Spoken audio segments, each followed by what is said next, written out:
Team Malfast. If they are allowed to snowball, it's just going to be so hard for the side of Team Yapsalot here. You know, and as you added with the bonus, the Roger as well, War Machine. Yeah, Roger is semi-good, but there's so many priorities to be set for that to be made. But yeah, Kronos. Hey, guess what, Linville? You're absolutely right. War Machine is going to have a hard time, especially after the nerf to Roger. But guess what, folks? We are ready to go into the Land of Dawn for the first game in day number 1 of the Northeast Cup, the online phase, ladies and gentlemen. We have Team Off on the blue side, Sir Yapsala on the red. My name is Kronos. I'll be the caster for tonight. Alongside me is Linville, the host. Jenny, thank you so much for introducing us earlier. But guess what? Right now, we are getting ready to get this underway. And right now, we got to see how it's going to go down, Linville. Indeed. And, you know, it's the standard rotations coming up there. Most of these junglers and vermers are going to mid towards the goal lane here. And looking at the side there, Grok is going to be on the bot lane. In this case, he's not going to be the roamer for this matchup either instead. But, oh, looks like they're going on to 1. But I don't know if they can do enough damage, especially in the early game here. See that small little interaction? One actually tried to dash in behind, but at the same time, Vexana, Angry Cat, making sure she feels the wrath of the Vexana, getting a little bit of poke damage indeed down the bot side and freezing the wave towards their favor. But you can see on the top side, Linville Naveen right now hitting that level 4. It's a 4-man rotation, and looks like Duba here might be caught in a rock in a hard place. He might want to go, but realizes that and get out of harm's way. And Naveen here, look at that. He's just waiting to pounce. Indeed, just playing it slow, paying for the mid game, I guess. So for there, onto Angry Cat here. Oh, look at that, Tempest of Blades. He drops it down, gets picked up. Angry Cat, not so angry anymore, but the Earth Shatter just provides a lot of CC, knocks him up, and Sir lags a lot. Guess what? He's actually having a good MS right now, not making sure he doesn't lag. Indeed, but might just be in some trouble here, Crow. Oh my god. Indeed, he gets taken down. That is the Ling we were talking about earlier, Linville. And I think Ling really needs to step up to the plate, especially in the early game, because he is the sort of a hyper carry that we like to use quite a lot. Folks, hyper not a thing anymore, but Ling is indeed. Yep, and you know, that early kill there is disabling his buffs, especially. I don't think they can contest a turtle. Oh dear. Goodness, oh my goodness. Yeah. Like, what a solo kill down bot side and another kill here. And it seems like Team Mofford just taking over the map, and Naveen not able to do anything at this point in time. Just has to contest this purple, and one really not able to do much as well. Duba just in their face the entire time. But guess what, Linville? We failed to notice this Grok's actually in the EXP lane and not the roamer. Indeed, and Team Mafia playing a little bit different, confusing Team Yaps a lot in the scenarios, and especially even in the top lane, you did see the Zushin and the Roger was there facing against Neo, but somehow War Machine fell down and got taken off the kill. This is 3-0 right now currently. Team Maf very strong. There looks like Maf wants to go in.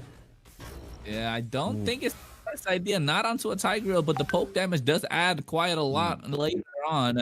But the 4-man rotation up the top lane is what they want to contest. Look at that, they go in with the Chrono Dasher, Synchro Vision as well. Lantern Flare comes up, but that big wild charge rotation all the way from the bot side. Akatsuki taking them out of the Land of Dawn. That is 2 kills going into the side of Team Off. 5-0 right now, the kill score. War Machine will be the next target that they want to pounce on. Guess what? This Lycan won't have any place to run towards. He gets picked up, he gets dropped down, he goes into Lycan form, and he will get taken out indeed as the Tempest of Blades come down from Naveen, and he will be the next on the chopping block. He gets taken down. Team Off 5-man up top in the rotation, and looks like Sir Laxalot doesn't have any answer because he is nowhere to be seen. Indeed, Marv here with precise gameplay, especially positioning. And you know, they know exactly when to tank the turret, when to go in with those abilities. And you know what I really like about this Akatsuki Grok is he can be going on the aggression whenever he wants to with the flicker wall charge. And he's just so powerful against the side of Team Yapsalot. But yeah, again. Speaking of that wild card, that was it, Limbo. You were just talking about it, and Akatsuki deserves more praise than that. Man just made a rotation all the way from the bot side to the top lane, came back to the mid lane, had the wild charge once again, provided another set, took them down, and look at that. He's not even taking a little bit of damage on his gold plating yet, while Dubai here just being a nuisance, a menace on towards Naveen, who had to drop the Tempest Blades on towards basically nothing, but the implosion comes out. They have the damage, yes they do, and Full Clip is the one that provides it as well, and the kills unfortunately going to Sir Lags a lot, but that is a little bit of a breathing room that the team gets for their side. Indeed, and you know what I really like about the play, at least Mafia, taking those 2 kills by the side of Team Yaps a lot, but it's look at the players. It's Duba and Angry Cat.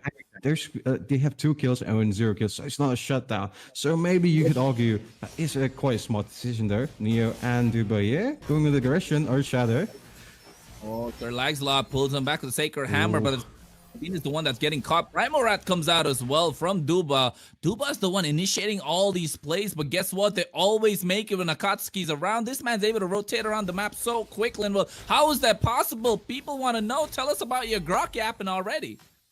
It's got to be the passive, the rapid boots. But here, once again, Neo going in with the curl dash. War Machine, Lycan Pounce tried to get damage, but guess what? The Zaman Force provide an extra bit of tankiness to Neo, while at the same time, the Quad Shadow comes out. Willow's on a killing spree and makes War Machine cry a little bit, but at the same time, the implosion comes out to Sacred Hammer. Sir Lags trying to do something for his team, but Duba quite tanky indeed. Naveen not really sure is the smartest idea. He gets taken down. No, he doesn't. Primal Rat comes out, but that is the wild charge once again from Akatsuki. An MVP performance so far. 3-0-6 takes down Naveen. 0-3-2 on a Ling. Not really sure if you're on the smartest decisions out of there, but at the same time, Linville, the next turtle coming up in 10 seconds. Does this turtle make a difference, or you know, I don't know what's going on right now. This grok's been all over the place. Indeed, and yeah, as you said, yeah, the turtle does make a difference with the recent change in the passive. It does give a little bit of that passive shielding, you know, throughout the game. It sort of adds to the effect, especially since you saw Duba over there survive with a sliver of HP and the Primal Rat just giving enough shield for him to sustain the rest of that damage there done by the Ling, who is not having a great day right now. 0-3-2. Rakichi actually is like just struggling around, but Ruby here. Oh, but at the same time, look at that. The implosion was provided, not enough damage. And guess what? Naveen gets taken out, but on the bot side, Neo tried to get something as well. And now they're just walking in their faces, and that was a Vexana just in the middle of, in the thick of it. Angry Cat just showing that they are angry indeed. But at the same time, War Machine will have to back off as Akatsuki. Will he find him? He cancels the recall. He goes in. There's the power of nature. He wants to provide the damage. Oh my goodness, that was quite a lot. War Machine, I can't believe you're in the middle of it. But at the moment, Akatsuki takes him out.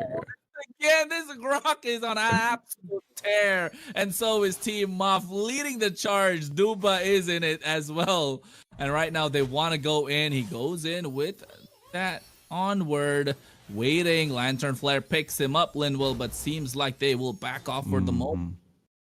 Indeed, and maybe we could take a look at the item set, but never mind. Okay, real play coming in by the Tigreal with the blue fit.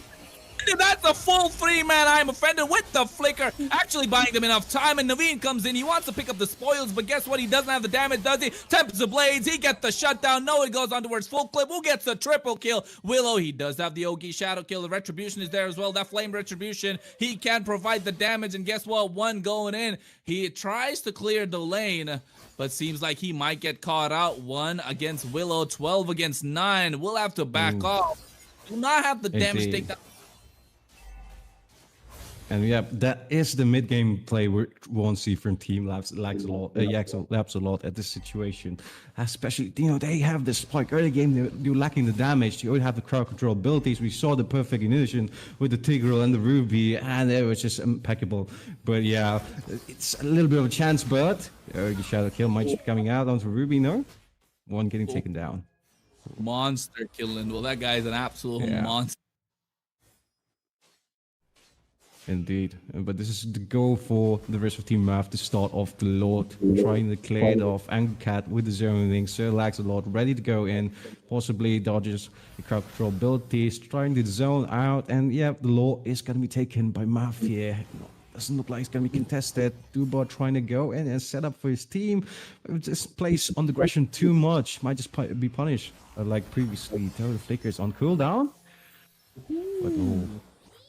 Attempts of Blaze to get out of there. He didn't even get the purple. Yep, indeed. Very unfortunate here. The Lord is coming up. He did use the retribution.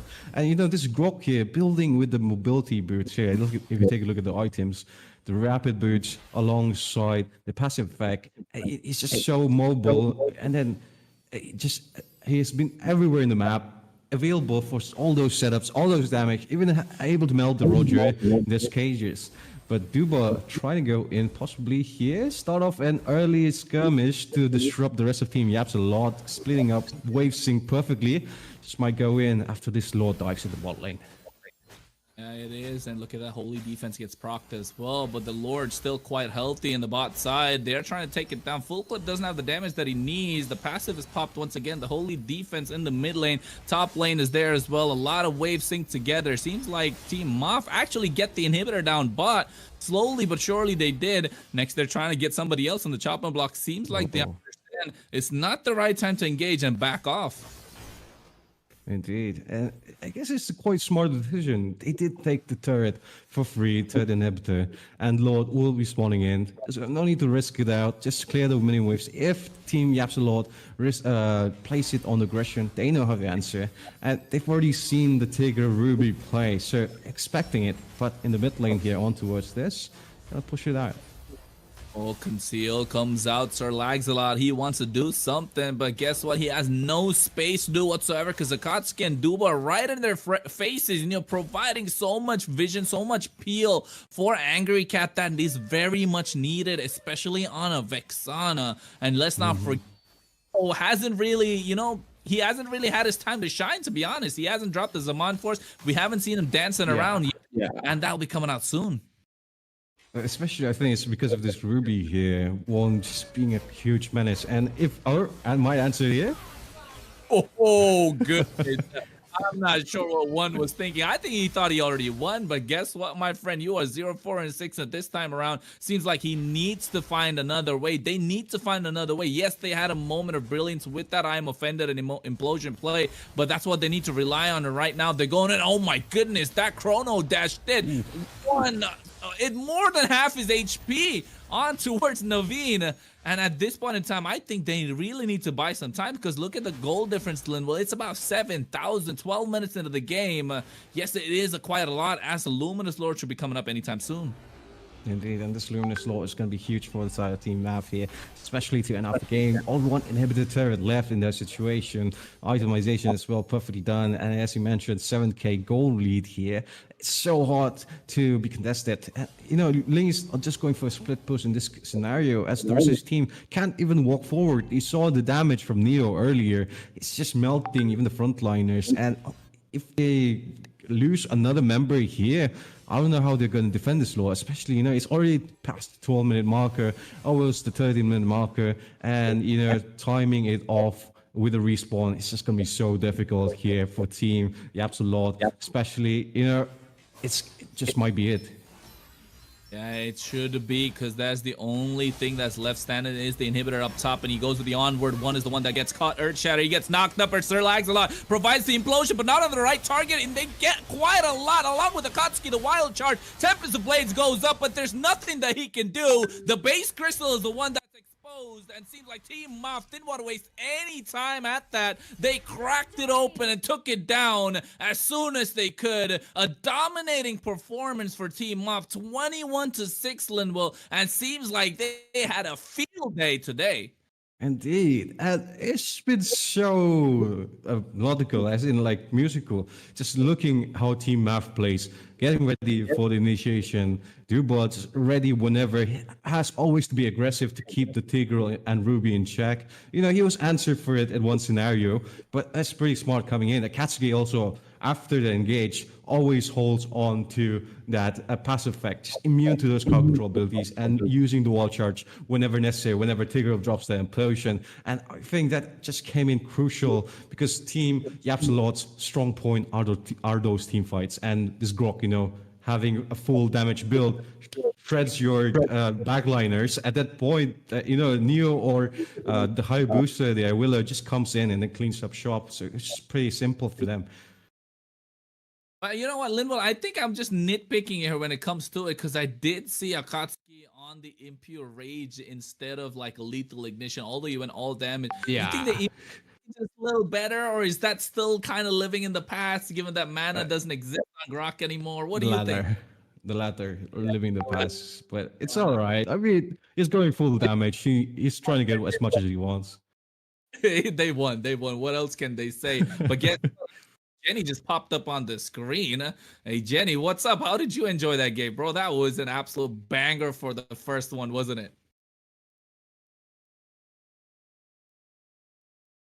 Oh, I think your mic's muted, Jenny. Yeah, I think she just muted herself and she completely forgot. Guess what? I'm so sorry. I wasn't the I'm only so one sorry. lagging. Like Jenny as well. I'm so sorry. I forgot that I just muted myself. Yeah, and the first match, I mean, wow. They gave away Ling, and then the way they countered him, he couldn't do anything. The first skill, do you guys remember? Just Grok went and they used his nature, and then Yep. he was dead. Ling was dead. I mean, it's a 13 minutes game, and the kills were like 21 to 6 kills. I mean, they dominated. They dominated the whole. Mhm. Especially, since like you're facing against an early game composition, you don't have the damage to punish. And if you don't punish, they're just going to snowball, and it's just going to be harder for your team. Azushin is really great, but you need to compensate for it. Maybe go for a Matilda. Maybe, I don't know. But in that case, the drafters already heavily relied on the crowd control setups, and since they got denied that potential ability, it was just too late. Roger was not the play though. Yeah, we can all agree on that. Yeah, I think we can all agree on that. They didn't have the wave clear that they needed. Yes, they prioritized on the CC, but you're taking something away. That perfect balance wasn't there. But Team Ma found that perfect balance. They had the wave clear, they had the CC, they had the early game power spike, the mid game, the late game. They had not many recall taunts that we like to see, but a little bit would have been fun. But for a game number one, I think Jenny, that was an absolute cracker. Yeah, I love that. I love seeing Math play, to be honest. But again, guys, don't go anywhere. This was just the first round. We got a first match. We have like 5 more matches today, right? And if I'm not wrong, I think Team Mavericks and GRM might have the match might have been canceled. The second match will be Megatron versus Lafu Kabi or Viking. Wait, I'm a little confused over there. Megatron X Lafu Kabi versus Viking. That's gonna be the next match, guys. So don't go anywhere. Stay right in. Right.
guys, welcome back.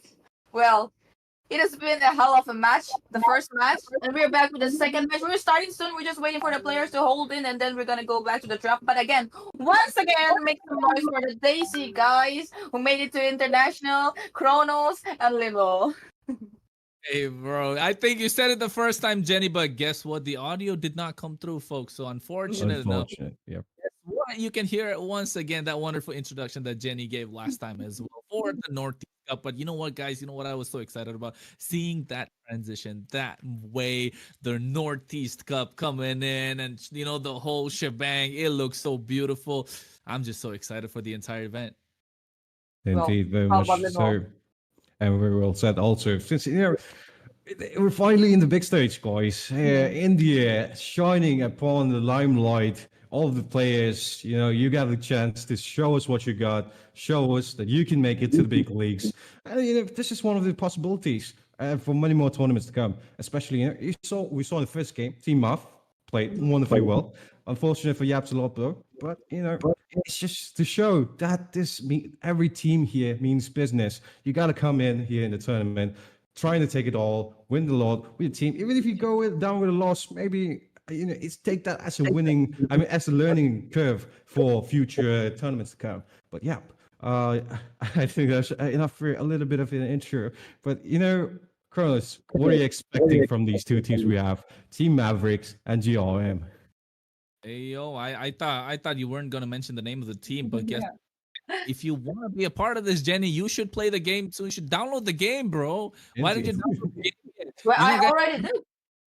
Oh, you already did? I already did. I guess it's just up to the viewers now. Players, one thing. Players are important for a tournament, the organization, the casters, but then we should never forget the viewers, guys. Oh. In the first match, we hit like a 500, almost 500 or even more than 500. But I think later on tonight, we also have Evil Esports playing who have a really good, huge fan base. So I'm expecting that maybe tonight we can hit 1,000 live viewers and more. And if we do, we're going to host a lot of giveaways as well. So guys, share the stream ASAP. Share it. Get all your friends. Tell them that okay, this is happening. Northeast Cup is taking place. The first LAN event, and we already have 500 people watching. Come and watch. Get some insights. Let's have fun together. What say, guys? Yeah, that's really right. We got a lot of people watching, and not just the people in the Northeast, the rest of India as well. People want to watch. People want to know what's happening with Mobile Legends 5v5. Guess what's happening? We got the Northeast Cup, the first ever LAN event and of the largest scale thus far. And we not only got, that Northeast teams taking part, we got the rest of India as well. This is the online phase. We go to then we transition into the state representation phase, and then we transition into the LAN phase. Guys, this is a long and beautifully organized tournament. It's just day number 1, match number 2, and guess what? You got the best of the best up on the desk. You got Jenny as a host. You got Linville as an analyst to break everything down. You got me as a caster as well. I mean, what else do you guys need? Just share it, get people on board, enjoy, get entertained, and make sure you stick around for the rest of the day as well, because we got more information and more news coming. But first of all, don't forget to download the game and be a part of this entire community. And let's not forget, Jenny, right? We got to get into the Discord, bro. Yep. All the links, all the social media links, anything else, everything is in the description for the game, for the Discord, for Facebook, for Instagram. Come on, guys. Follow up and stay updated. Get all the news firsthand. And again, this anniversary event is going on. So install the Mobile Legends 5 versus 5 ASAP and benefit by getting all the skins, all the free skins, all the free stuffs. Come on, man. Get it all. Hey, Linville, you forgot to mention the registration's still open, bro. Yep. Oh yeah. Okay, guys, the registration is still open. We're expecting about 512 teams in total. I'm assuming. So there's a lot of open slots. You still have a chance to shine on the big stage. There are a lot of nameless teams out there, and maybe this could be your opportunity in the big stage. Possibly if you go toe to toe with one of the top teams, your name might be set in history, especially in the Indian esports scene for Mobile Legends 5v5. But yep. I think we should probably go on to the match here. These two teams are waiting for us a little bit. But yeah, anything else you guys want to say before we go in? I Jenny, just hope to see that in the last match we saw total domination from Team Mav. It was almost Mhm. one-sided. I want to see something like a next to next match. So I'm hoping like we could see a good clash in the second match. What say, guys? yeah, absolutely right. Agreed. And Yep. on that note, Jenny, I know you want to take a backseat and watch the game as well and enjoy getting just like our viewers. So let's get into the draft. We got Team Mavericks on the blue side and GRM on the red. No strangers. These once again, big shots in the Mobile Legends 5v5 scene in India. And for now, well, guess what? Surprise, surprise. We got that desert man. Sorry, the desert man out of there. Not going to see the lead anymore. It's just dessert because it was so sweet seeing him in the land of dawn.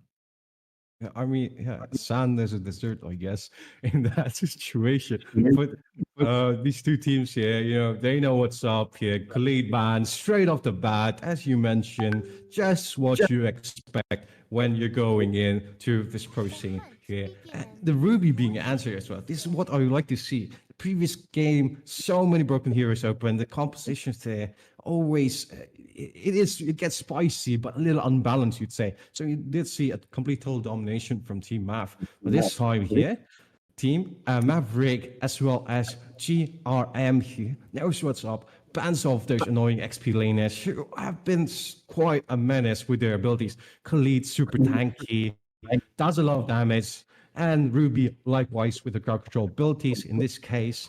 But you know what that means, Kronos? Might be a potential. I'm not sure. Okay, maybe alpha. I was gonna say the assassins, Linville. I was letting you Oh take yeah, it all over. that's it. That's it. That's it. Hey, see, look at that. The assassins are definitely gonna be on board, but they realize that they want to play an assassin, so they take out the Ling, and which is gonna be a little bit of a problem indeed. And the Hayabusa is still left open. You got the Nolan that's slowly been creeping up here and there, especially with those fractures. The Rift has been providing damage. The Alice, however, once again, a problem in the gold lane. Can be flexed into the jungle. Can be played as an EXP laner. Some people even play it on the mid lane. I don't know what's up with the Alice. You guys have to figure it out. Just can't be just throwing her down every single lane. But at the same time, both the teams, I think this sets up the stage for the first phase of the draft, doesn't it, Linville? Indeed, very much so. But you know what counters the assassins, Carlos? I like to see a Mincetar on one of the opposing ends here for both sides. But especially with those hooks and King's Calling, we know what these players are capable of, and I'm just hyped for it. But so far, the band's coming up. Blue team, the Phobius, the Alice, and the Khalid, very wonderfully pulled out. Alongside red team here. Ling, the Ruby, as well as a Chip, who is very small considering first pick is going to a blue team, and Chip, is quite a menace. She did got enough to his passive, but in the end, his ultimate got a buff, and that's like huge W for his rotations, especially for this team fight stat. A lot of these teams like to have skirmishes, and with the Chip, just available at any time, curl for a split push. But this time, once again, it's an needed first pick, guys. Yeah, it's got to be the Edith. Why? Because you can flex that pick not only to the EXP lane, yes, into the roam position, but I've seen a little bit of it creeping up in the gold lane. Not a fan of it whatsoever. I know Scared are watching, using me out there saying you like lane. But guess what? We see another flex pick coming in, Linville. We got the Sicilian. Yes, he's a mid laner. Yes, he's a mage. But at the same time, that buff that he received, putting him into the gold lane makes sense as well because he has that bat impact to provide the damage. And they get another flex pick. This Hylos flex picks all over the place, folks. It's got me in a list, but at the same time, another one. Export, what's going on, Linville? These people are throwing us for a doozy. Wait, Lunox, come on, Lunox, blue team, you got this, go for the Lunox. Aurora, okay, fire ice combo here. Hey, that's pretty fair, I'd say. Blue team, yeah, 16 mirrors and Cubo alongside with those flex picks, as we mentioned earlier. They do have the damage, tankiness, and the shred ability to melt down, so that's really keen on the Hylos here. The Revitalize is going to provide a spike in those early game battles. Rio there in the pick might just be an answer for this. Yeah, and I Were you like you expecting? mentioned that fire and ice combo, right? That fire and ice combo is quite a bit of a menace. Oh my goodness, he goes in for the Nathan. They're really early revealing their cards. So now that shows the Sicilians in the mid lane. You got Nathan in the gold lane. They got the late game damage, baby. They got that piling up to the extreme. They're gonna do all that they can and quite a lot of magic damage. So I know for a fact they don't need any more magic damage. But at the same time, they take out the Harith, which will be a problem in the gold lane against this Nathan. So he here. I know he's got a lot of he's, but I'm gonna say he folks. But will he get the last laugh? That's the question, Linwell. Indeed. I think they stand a really good chance here. As you said earlier, the magic damage is a lot for the South Red team. But in this case, you can predict their draft. It is quite simple. The gold lanes said, the magic lanes said, they can't go for Julian jungle or some other thing shenanigans here. So it's quite obvious to go for either Nolan or the Hayabusa in the jungle lane. If they go for the Roger, it is kind of bad going against this Aurora. But Claude Bandier coming in from the red team as well. Very swell.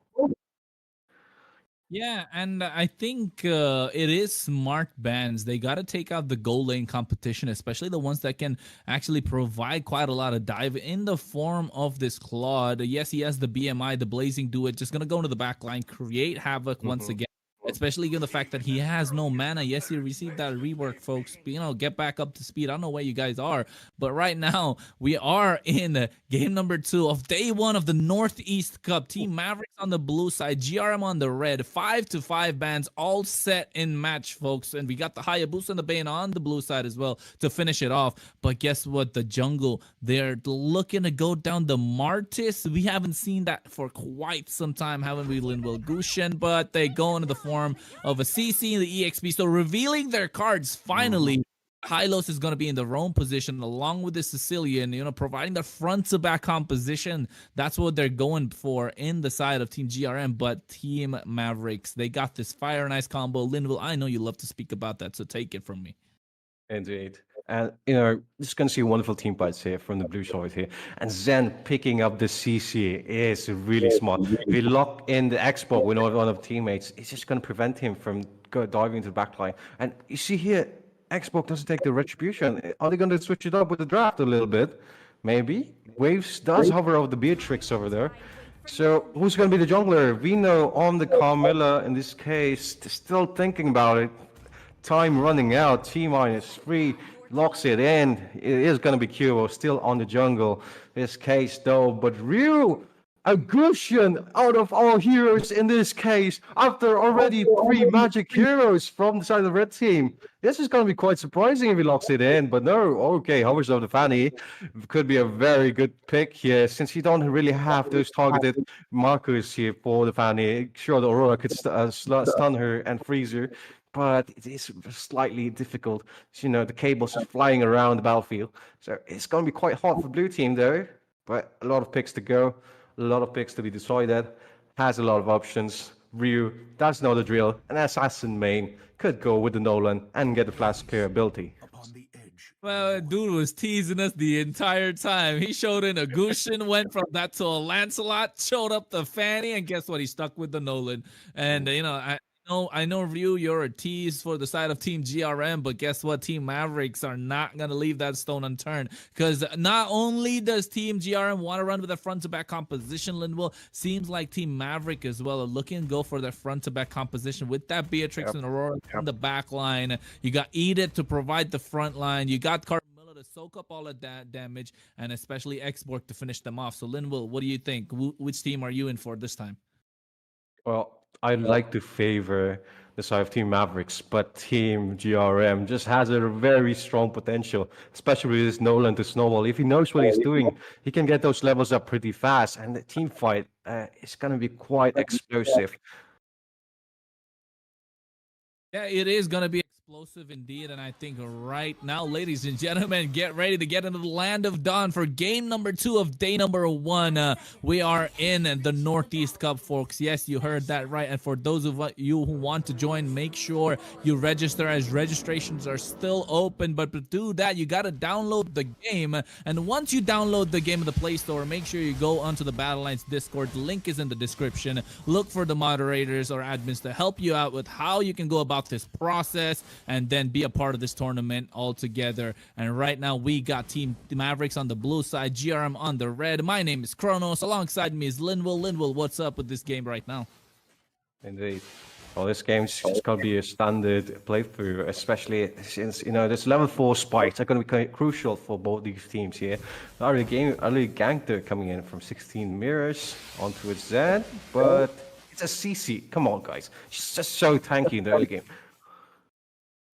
Yeah, so tanky, so mobile as well. Has the yo-yo blitz to actually heal back up. But meanwhile, once again, the battle is for the gold side. VNO here will be providing a little bit of vision, but has to play on the back foot because the high-lows is going to be a problem. And sincerely, Ken, along with Ryu, and he wants to have the last laugh. Waves here, realizing his wave has been frozen. A lot of puns intended, folks. And right now, VNO just providing the support that's needed. But guess what? Team GRM realized there's no opportunity and go back into the mid lane as 16 mirrors wants that reflection into the river. Gets taken out. No, he does not. The fracture was used up in the process. A little bit of a poke. 20 seconds into the turtle in Linwell. How important is this one? Well, it's going to be very important in both teams' contest for it, especially, since Gluttony is so low in HP, and then if you take those fights and give out this potential kills here, which is Sicilian. Yoda is trying to start us off, but waits for this force. Known already ready in position. Xbox sees it. Cubo trying to go in. They're going to start and get his blue buff beforehand. But Gluttony and 16 mirrors here, a little bit of a skirmish for clearing the mid for the bot lane. They're going to get the level 4s perfectly on time. Wiener also positioned the bush. Doesn't have the Curse of Blood though to activate. Oh my goodness, Angling Claws comes out, but guess what? Frigid Glacier misses completely, and they get the turtle indeed in the hands of Ryu. They go into the glorious pathway, and they get that first blood that was so much needed. Gluttony, being the glutton that he is, wanted a little bit more than he could chew, and got taken out instantly, but this time around, sincerely, Ken, he gets caught out with that stun. At the same time, Cubo not really able to take his orange, but that 4-man rotation into the jungle of the side of Team Mavericks right now, not feeling like a Maverick indeed, as Gluttony respawns back up and has to go down the bot lane to clear it up, but at the same time the rotation of the top lane is not made, so both the gold laners will farming up as they should, and Cubo definitely behind on farm right now. Indeed, it's quite a turn in tails. As the early game battles, we do want to see Team Maverick here win, take the opportunity of the advantage, but it just that level 4 that lacked from the Carmilla just came in crucial, and Hylos was just so tanky for the side of Team GRM, and it just snowballed them for getting the first victory. It is a killer internal, so we'll be seeing more trades happening possibly, and this time the goal lane he is having the aggression. Waves there trying to sink it off, but not going to be taking it. Rest of the teams here a little bit confused, especially for GRM, on what to do. They did get that first dub though, but they're not trying to capitalize, playing it safe. Hyodo here, spotting out Wiener and just doing a bit of poke damage, waiting for either teams to set up and play on aggression and capitalize. Looks like Waves. Yes. Waves gets caught, has to flicker out of harm's way as well. And the better half of Sicilian right now on the opposite side of Ryu here, camping, waiting, and he gets spotted out with that Frosty Wind. 16 mirrors, found that reflection, but VNO is about to get caught. The expansion comes out, and they go in, fracture, and guess what? Heartbreak it is, ladies and gentlemen. Hyodo is the one to take down VNO with that bat impact and the sanguine claws, as the turtle is up once again, and this time GRM once again will have priority all over it, thanks to the help of this Hylos, just zoning them away. Look at that Linwell. Cubo not really able to do anything with the help of Zen as well, just providing a lot of PC and damage. That yo-yo blitz. Gluttony goes in, Earth Shatter he is, but not enough damage, not enough follow-up, quite tanky. They need that Curse of Blood, which you mentioned earlier, Linwell, and VNO not having it in that earlier turtle fight, in the first one rather, created quite a problem, and he uses the entropy to get out of harm's way. A smart play indeed, as the bot side seems like priority for the side of GRM. Indeed, there on the other side here. Maverick walking towards to a mid lane here. Might just push on to He doesn't have the entropy to get away, but has the wave clear potential. What? Milo's here, walking towards Vino. Yeah, Vino gets caught out, gets taken out, but look at Mirror's taking so low. The Yo-Yo is quite a lot of damage from Zen. Oh my goodness, along with that performance, Delight just being an absolute menace. Cubo here gets spotted out. He here he provides the interference, able to get out of there with the entropy. And Waves here is about to get caught. They might go for the pincer. Look at Sincerely Ken, but no follow-up from He might be a communication gap there. But at the same time, they realize it's not the fight to pick and buy their time as Hyodo is slowly but surely scaling up into this mid-game phase. The Waves also being cleared off by Waves. It's a quite smart decision, not allowing the side GRM to push forward. Still on a 0-3 there, but having a bit of difficulty. If they want to go in, they need to bait out the Vitalize or the get an anti-heal item here. It's just Hylos has been so tanky and Waves in a little bit of trouble here. Going to push forward. He taking on the entropy, just forces out the flicker, getting in a turret. GRM is so strong right now. Vino just might suffer from it. Yeah, he might suffer from it indeed. You mentioned it, Linwell, and guess what? He wanted no beef of that, especially the fact that Sicilian on the other side, not Valentine's Day indeed, folks, but at this time, Gluttony gets caught out, and look at that, they go in. Bennett's Rage used. Viano provides the link with the Curse of Blood, but gets taken down, and there it is, the lasting insanity comes out. They get one. Will they get the second? No, they don't, but at the same time, Ryu goes on towards Waves. Waves in rock and a hard place, gets taken down with the fracture and the expansion. Those rifts really creating the dimension that they needed. And right now, once again, GRM, this is the third turtle of the game, stacking up on those defenses, the shields after everything that happened, and now they get priority in the mid lane, cracking open the jungle that they so much need. Not like they really needed it, but at the same time, the domination is starting to show. That's GRM here, capitalizing so much. The jungle goal, the turtle goal, the turrets here, onto a 5k goal lead here. Even gonna go on towards this Edith, has to go back. You know, Edith's a front player, but suffering so much. Glorious pathway coming in. Oh my goodness, yes it is indeed. Earth Shatter to provide the knock-up, but a little bit of a disruption there. They go in, lasting insanity. Frigid Glacier comes out, but in the back line, Rio goes with the fracture, misses completely. A little preemptive use of it right there. Probably a misclick as well. Not able to aim the skill quite right, and not getting 16 mirrors in the process. Not even proccing the passive at this point around. But guess what? The damage eaters comes here. He and Hyodo. Looks like Ryu has done his job for the early game, Linville. Although he has only one kill, but look at Gluttony. Oh my goodness, he gets taken out like instantly. And at the same time, Hyodo gets the mega kill in the mid lane. This Sicilian has been scaling so beautifully well. 4-0-2, 8 minutes into the game. Mid lane tier 2 is coming out. Zen zones Waves at the same time. 16 mirrors will have to back off. And seems like Linville, this game, once again, looking like game number 1. A little bit of a total domination coming in from Team GRM. And the GRM very strong here. And just look at the composition. The Nathan so explosive with damage. Zen knows exactly when to go in, zone off those enemies. And he just landed the perfect yo-yo combo on Aurora and Xbox in that purple blow fight. It was just so good. And that was what I wanted to see. GRM pulling it off, not getting punished also. Here, so tanky. Hilo just walking in and walking back. Goes to win with Glorious Pathway. Oh my goodness, man. He look at that. But nothing. The Frigid Glacier just zoned them away. The Curse of Blood is there. The Link is present, but not enough damage coming out because Waves hasn't scaled as he should. And 16 mirrors use the Frigid Glacier quite early. Seems like the layering of the skills is not there, Linwell. Indeed. There's missed timings here. Are what is causing the main problem. You need to be able to trade off your teammates. 3 teammates down here. And the set of red team and GRM taking that Lord as well is suffering a lot. Mid lane turrets are also gone. There's only the inhibitors left for the side of Team Maverick. It is looking quite jovial, ladies and gentlemen.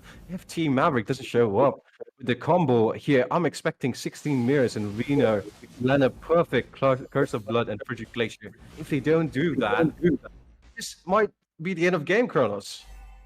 Yeah, I think you're right. You spelled it absolutely right. They need that Frigid Glacier combination along with that Curse of Blood. So the layering has to be on point. Yes, you have Waves that can provide Nibiru's Passion as well as the Bennett's Rage. Along with the last thing, Jesus, this Oh, goodness. so bad. Oh, that was just insane damage coming in from Hehe over there, but the mid lane third is going to be watching him forwards. Gluttony trying to zone over Zen. Not going to find it though. They still have the glorious pathway to go in. They just might do so after the Holy Blast locks in. No, doesn't go in. Oh, he gets two in the Sangling Claws, and Zenny, look at that. He goes back line, but Vengeance keeps him alive at the same time. And there's Curse of Blood on towards the wrong targets. However, they get that Frigid Glacier. Ryu taken so low. There he gets taken down. No, he doesn't. That's actually Cuba that goes down to the back impact. They get the Frosty Wind on towards Hehe. He does have the Purify to get our arms away as well. The mid lane is cracked open. So is the bot. The top is the next in the process. And will they be able to get it as the damage dealers are present? But VNO comes in, and Zen there gets taken down by Waves, who was forced to flicker aggressively to make sure they get at least one kill on the board and something in the process while defending their base crystal. And they getting the item spark there, very crucial, especially those that little bit of itemization, just giving enough damage to finish off Zen there, who has been going off unpunished, survives with a sliver of HP, the high lows, and even Ryu there on the Nolan with the Curse of Blood survives. And that is a very difficult position. If you manage to get the shutdowns later on, it just might be enough for your team to get a comeback. In this case, though, although they do have the defense items and the damage enough, though this Beatrix does need that Malefic Roar to burst down the rest of these frontliners. But he trying to go in and get first in there. Linville, did you see that damage? You saw that back. In fact, he almost out the Faraga armor. Oh my goodness, I'm not sure how they're gonna go. This Sicilian is 6-0-4, 12 minutes into the game, Linville. He definitely should have his item power spike, and I don't even want to know what his stacks are. Let's be honest. What do you think, 300 at this point in time? Maybe it might even be more here with how much Showdown has been stacking off. Hasn't gone down even once at 6-0-4. His positioning has been impeccable, especially to dodge those Frigid Glaciers, to dodge those Curse of Blood. Does have the flicker, but he saves it for the crucial moments. It hasn't gone punished even once for that. It's just been so good for Team GRM, especially in this case. Zen and sincerely Ken has been doing a wonderful job in zoning off the rest of the side of Team Maverick. Although he just going on the aggression with the entropy, bursting down anyone. You have the hero here bursting down the frontliners, and he again. So far, the side of Team GRM here looks unstoppable right now as the Lord is marching down in the mid lane here. Ryu also cleaning up whenever necessary. Although the rest of them have to be on time for the Lord here, sinking the waves a little bit onto the top and mid. Not cleared yet though. Bot CC there is then trying to go in and time for his waves. Rest of the team though here on Maverick trying to defend on top side. Go Vino! Ooh, Vino got almost bursting, and that's the tank we're talking about. But look at that, glorious pathway comes out to cut them off entirely. The Lord is still quite healthy at the same time. The Gluttony goes with the Primal Rat, not enough as they take down Vino thanks to the entropy, but the Bat Impact comes in. Along with that, there's Bennett's Rage. They actually find enough time to save the base crystal, but they take down the right target, and that was Waves as the mid lane is left open. And at the same time, 16 Mirrors sees the writing on the wall, and guess what? That is Team Mavericks that gets taken down by Team GRM. Linville. What a way to end the game. These guys were utter domination once again. Seems like the top teams are performing while the others really need to pick up their socks right now. Indeed, and GRM is so strong. Hyodo, I mean, it was from the mid to late game phase, it was too late completely, I have to say, unless Maverick pulled off a massive shutdown. It was looking over for them. Dude, like the positioning from Team GRM was just so good. Chef kiss, I'd even say. And there's scenarios where not even a single time the side of Team Maverick could catch off these backliners. Nolan almost got punished, but even then, the entropy just was a get out of jail free card. Maverick didn't try to capitalize off of those rotations. Sure, the rest of the Team GRM was in bot lane, mid lane. They didn't go for a split lane push. They didn't go for try to go for a team engage. Even if they did, the positioning of Team GRM was just so good, and just Zen there perfectly on time whenever necessary, as long as the high-low is so tanky from the early game. You can't have anti-heal ready on these early game fights. And just the Curse of Blood not being available in the first turtle just caused GRM to snowball completely out of control. And that was just it, ladies and gentlemen. You could even write it off that Curse of Blood was the main key factor. Yeah, and you're absolutely right. That Curse of Blood was the important factor, but they weren't able to execute it. And that is why, folks, you saw it's Team GRM, Linville singing praises of how they were positioning themselves, even providing the chef's kiss. Not something you see him do quite often. But at this point in time, folks, I think that was game, set, and a match indeed. That's game number 2. But guess what? I think somebody's waiting in the background, Linville. She's just waiting and waiting to see how the game is going. No, And pretty excited. I mean, I would say she was probably a little disappointed. Just the fact that the game kind of went the same way the game one did, but I think Yeah. this one was more entertaining. Don't you think so, Jenny?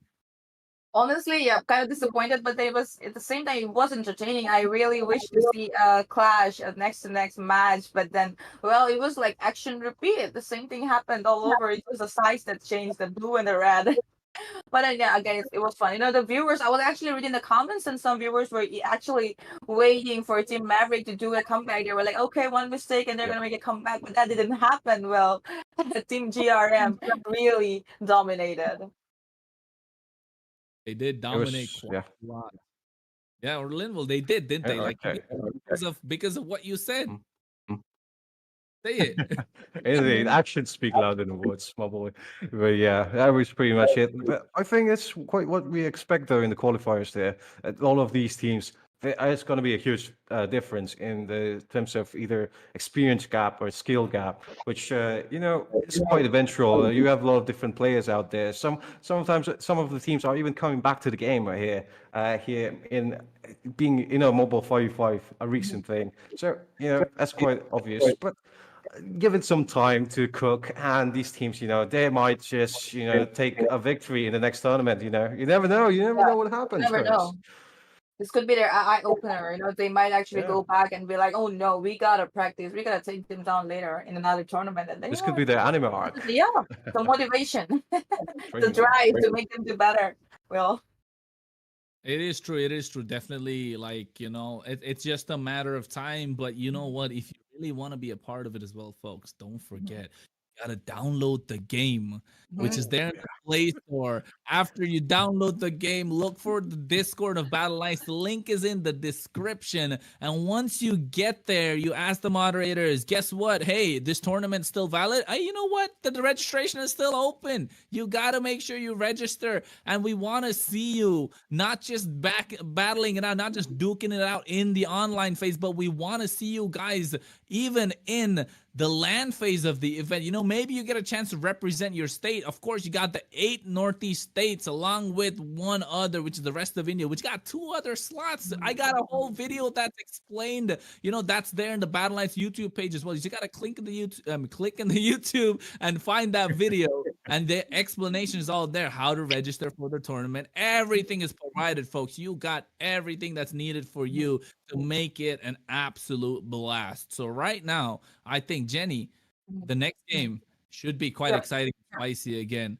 Yeah, I Well, hope so. I hope so. I don't want another action repeat. I want to see something, spicy, a match that take us on a roller coaster of emotions. Well, the next match is between Megatron and Slafulkabi versus the Vikings. Wow, the name Very sounds. spicy. Yeah, it does sound spicy. But how about the match? I guess we'll figure it out only when it starts. And viewers, do not go anywhere. Install the game. By the time we get ready and come back with the third match.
And good evening, ladies and gentlemen. Welcome back. You guys are tuned in at Northeast Cup online qualifiers. As we all know that our beautiful casters have actually done the introductions. I'll just give you guys a recap. This is going to be the round one, day one qualifiers match. That means this is going to be a knockout. Both the teams will be battling it out for a position into the next round. They will be given one chance only. So let those team know that they will be making that position hold. Anyways, moving on. This is going to be the team coming in from Team Assam, and it is going to be Megatron versus Megatron Lafukabi versus Team Waigi. And with me, I have Sasuke and Yumena. Hello, both of you. How are you guys? Hello, PG, and that was quite a wonderful introduction. Thank you so much. I'm quite excited to see like how this game would actually go on. And Yumena, are you excited? I am really excited since both the teams have quite a name for themselves actually, and I think it can be a neck to neck competition. I mean, both the teams they want to secure this position to get onto the land event. I mean, it's going to be a chaos onto the battlefield. At least that is what I'm expecting right now. And there are going to be some new strategies maybe coming onto the table from both the teams. I think we'll just have to wait and see, Peachy, what's going to happen. And meanwhile, Sasuke, I mean, I I think your network just disconnected. What do you have to say about both the teams on the table as of now? You know, both of them from Assam, that too.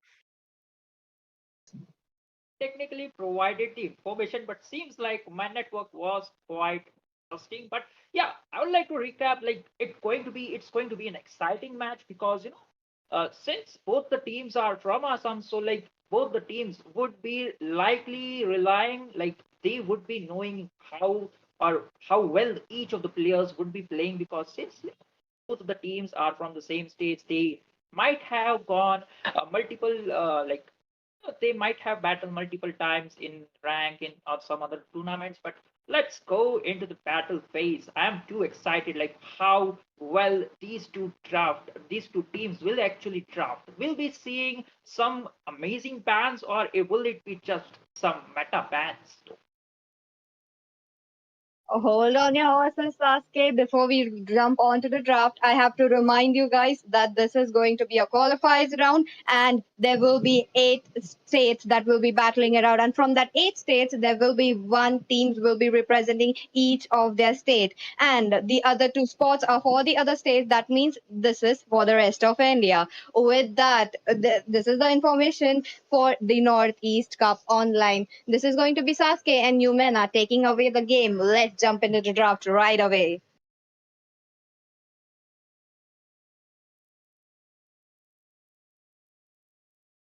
Well. Jumping on to the draft phase, Sasuke, we see right off the bat the Sandman getting banned off. I mean, quite a meta ban coming in from side of Vikings right here. I mean, it's really viable. We do not have to say a lot about that, but let's just go ahead and first talk about both the teams. I mean, we are very well versed with Team Lafu Kabi as of now. They have been climbing onto the borders of, the nation right now. They are being known by a lot of tournaments as well. So, what do you think? The strategy from Lafu Kabi is going to come. Are they going to stick to their game strategy that they have been showing us in the past tournaments, or do you think they have something new up their sleeves right now? Matter has changed since a long back, so I'm hoping like they might have something sneaky in their hands because the old sneaky draft won't come in handy just in case. It would come 1 or 2 rounds, but not against a good teams. And this time, both the teams are looking really good because the bans. We can see there is the Khalid ban along with the Valentina, so quite a viable options for both of the teams. Though, along with Lafukabi banning out that Ruby along with the chip. So we know like these heroes, they bring out a huge team fight asset, the potential. Talking about the chip, the ultimate is quite a nuisance, bringing out the early game. Well, I do quite agree with you right there. I mean, despite the changes and the cooldown changes that he has received on his skill set, he still is pretty annoying. He can provide that map control to your team by teleporting himself and bringing along his team. For that matter of fact, meanwhile, Suyu getting banned right off the bat. I mean, we do know pretty strong contender both into the EXP lane and jungle position coming in. Meanwhile, Viking going and locking on that Vixana right off the bat. I mean, despite the X board, the Ling and the Hayabusa is still open onto the table, and that gives Lycan a free space to go ahead and secure the jungler for their team. Meanwhile, you still have the Aurora open, you still do have the Lilia open. These are the kind of mages that are kind of popping off right now into the mid lane, Sasuke, and you do not want to have to deal with them onto the enemy side. Meanwhile, you still have the potential of picking up the Carmilla right off the bat, unless you have something other than that up on your sleeve. But what do you have to say about this Vixana coming in as the first pick, despite both the junglers being open onto the table, Sasuke? Hmm? Oh, seeing a lot of options here, Vexana might be a good to go option since we never know what they have plans. But look at that, Camila already being picked off, and I do think like they could probably go with an assassin. That could be a Hayabusa or maybe a Julian because things are already looking well for them since they got the Carmela along with them. They got the Vexana though.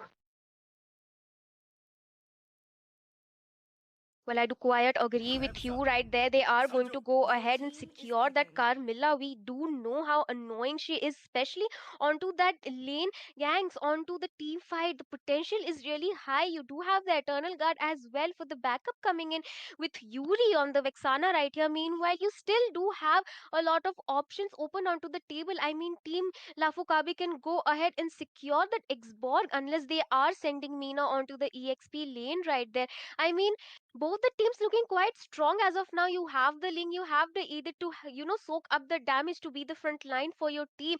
They are taking their time into thinking what they want next. Maybe a Claude could be a really good option right off the bat at if you are not going to go ahead with that. But a CC pick coming in, oh, I think that's a Harith for the gold lane, which Quiet tells us that Mina could be onto the EXP lane right there, Sasuke. Those are some nice speculations coming in from you, Yumenam. And technically speaking, that Harith might be quite,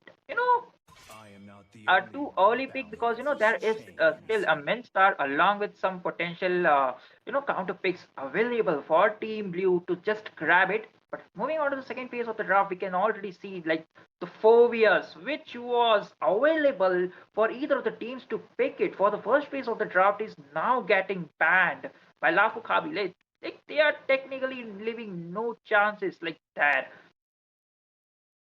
I do agree. I mean, it was quite open onto the table. I mean, you do not want to deal with the Fovius along with the Vixana and a Carmilla onto your team. That's a quite smart ban coming in from the side of Team Lafukabi. You still have the option to go ahead and ban off the Lunox.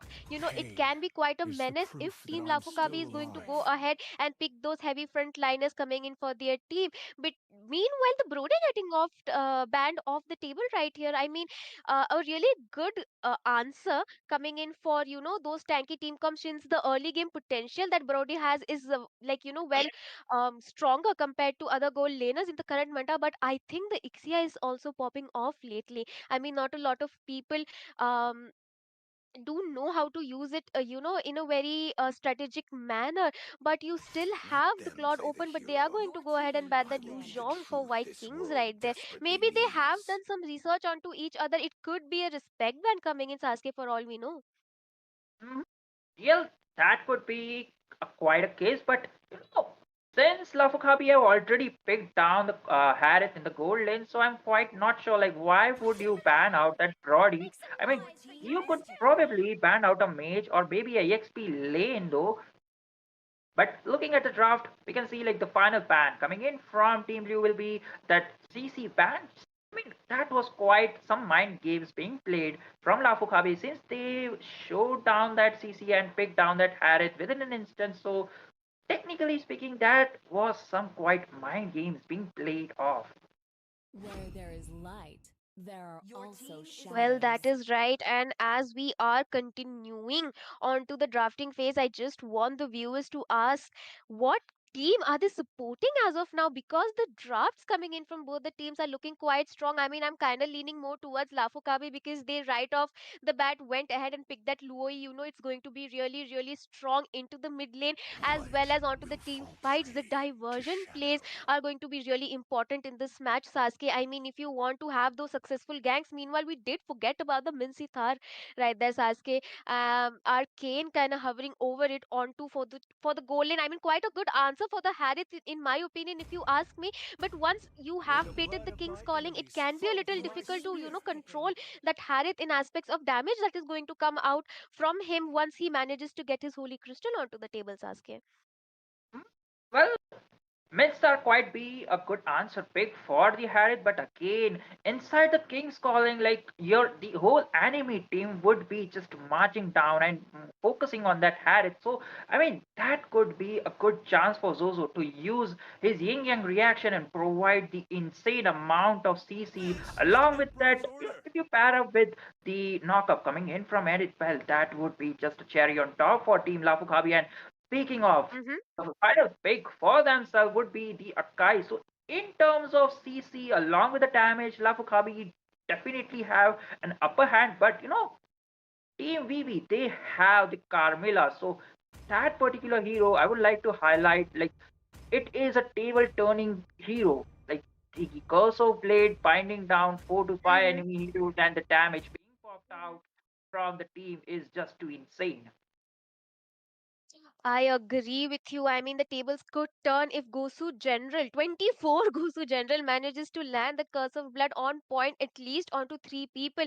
But you do have two mobile heroes coming onto your side. You have the Harry with the Chrono dashes. You have the dashes coming onto the link. It could be quite difficult to, knock them down with the Curse of Blood. But we'll have to wait and see. Meanwhile, the Akai being picked off by K right there. I mean, a really good answer, to disrupt the team fights that is going to come in from the side of Team Vikings right here. Argus pick really interesting in my opinion. Along with the Inspire, it's going to be quite, dangerous, and it could hurt onto the late game if you're not able to, shut that down. But before we get onto the draft and before we jump into the Land of Dawn, guys, please do download the game from the Play Store as of now. But Sasuke, let's just get onto the match right now.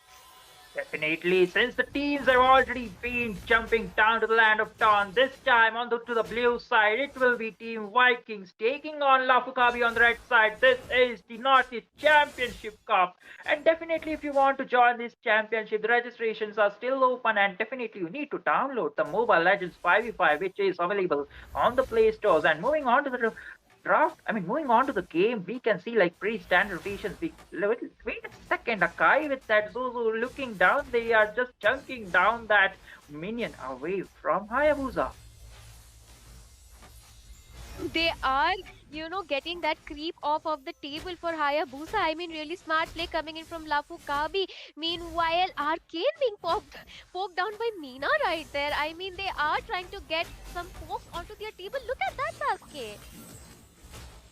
Well, that is quite a nice hook. Pink flicker, pink popped out from Insta. He might be in some trouble, but there is a disengage. I mean, a technical good rotation along with Edith, along with that Kai, and you have a mate. Oh, Tempest of Blade being used, and that will be the first blood being popped out. Vexana just melting down. Damage was just insane. But look at that. Ling is looking for more, and he might be in some trouble because he went too deep just to secure a kill, but as of now, he'll be just disengaging in a disciplined manner.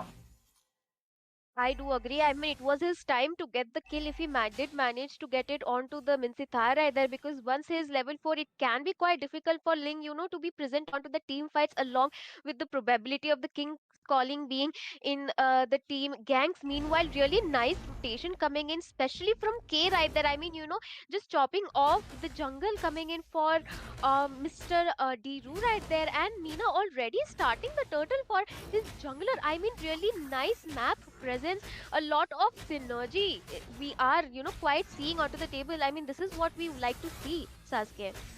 Definitely, but here is the engage.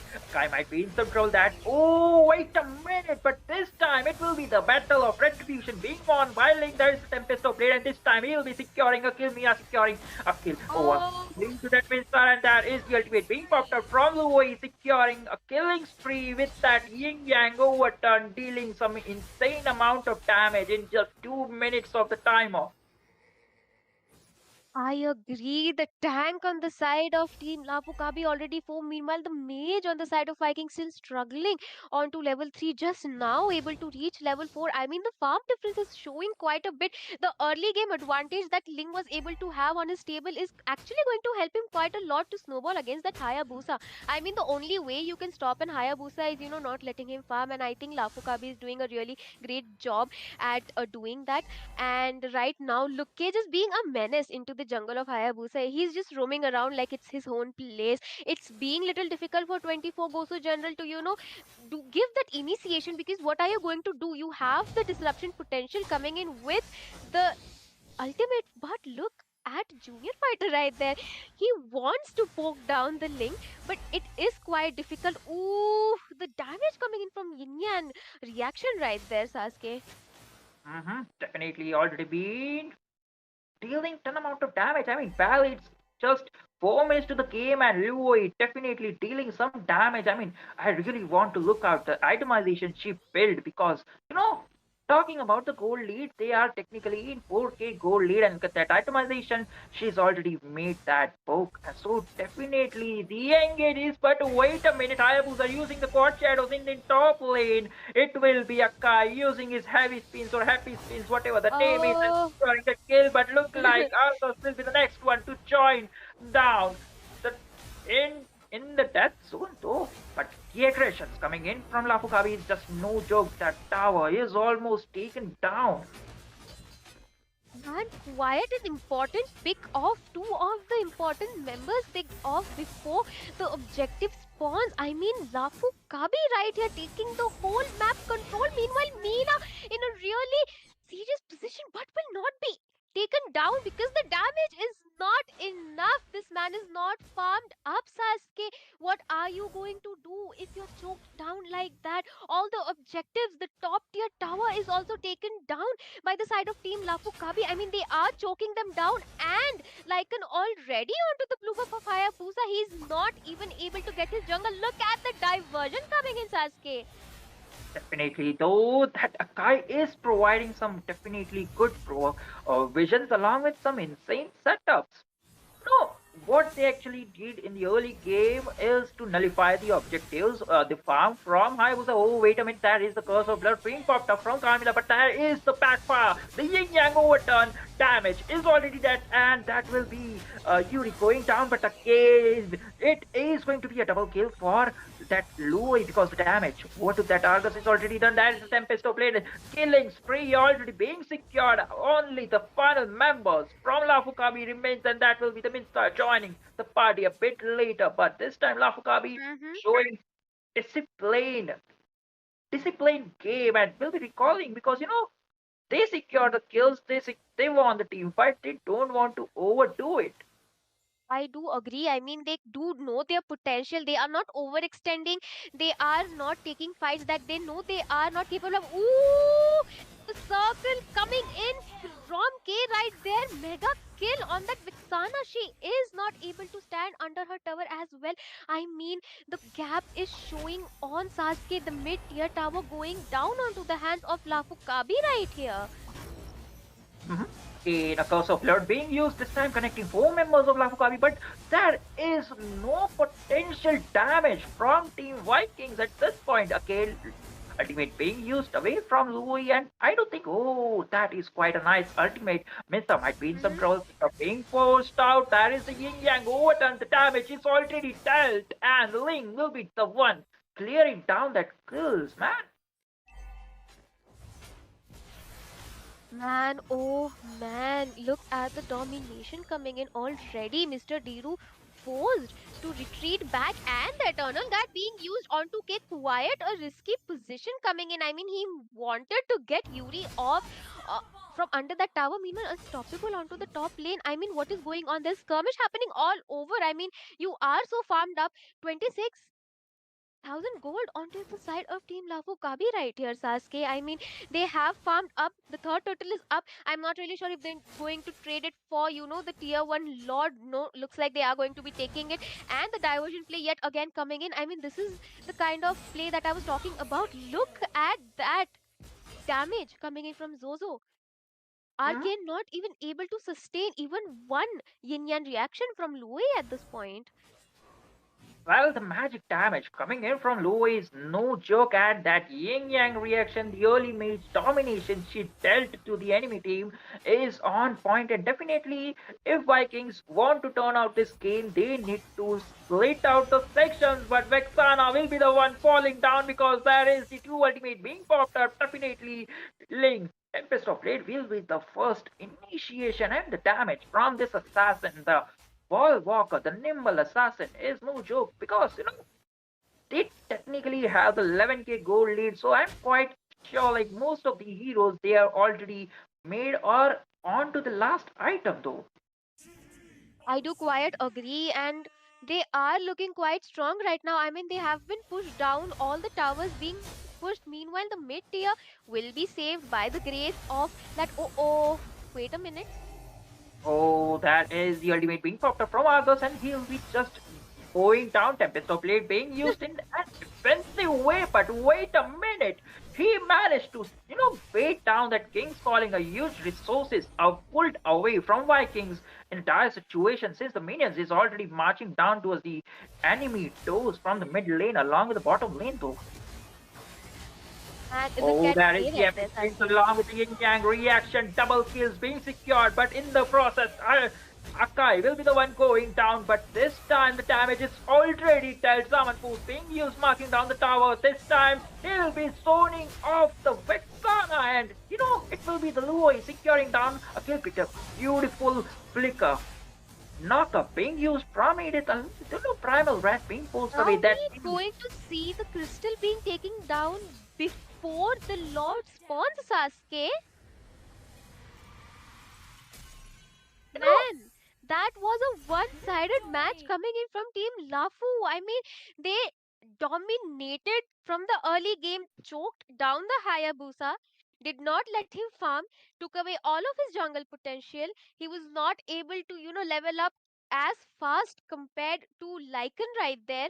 Meanwhile, K doing a really good job along with the Louis. The diversion plays coming in from both of them really on point. I mean, they managed to get the early snowball onto Lycan, and Lycan, did a really good job holding on to it.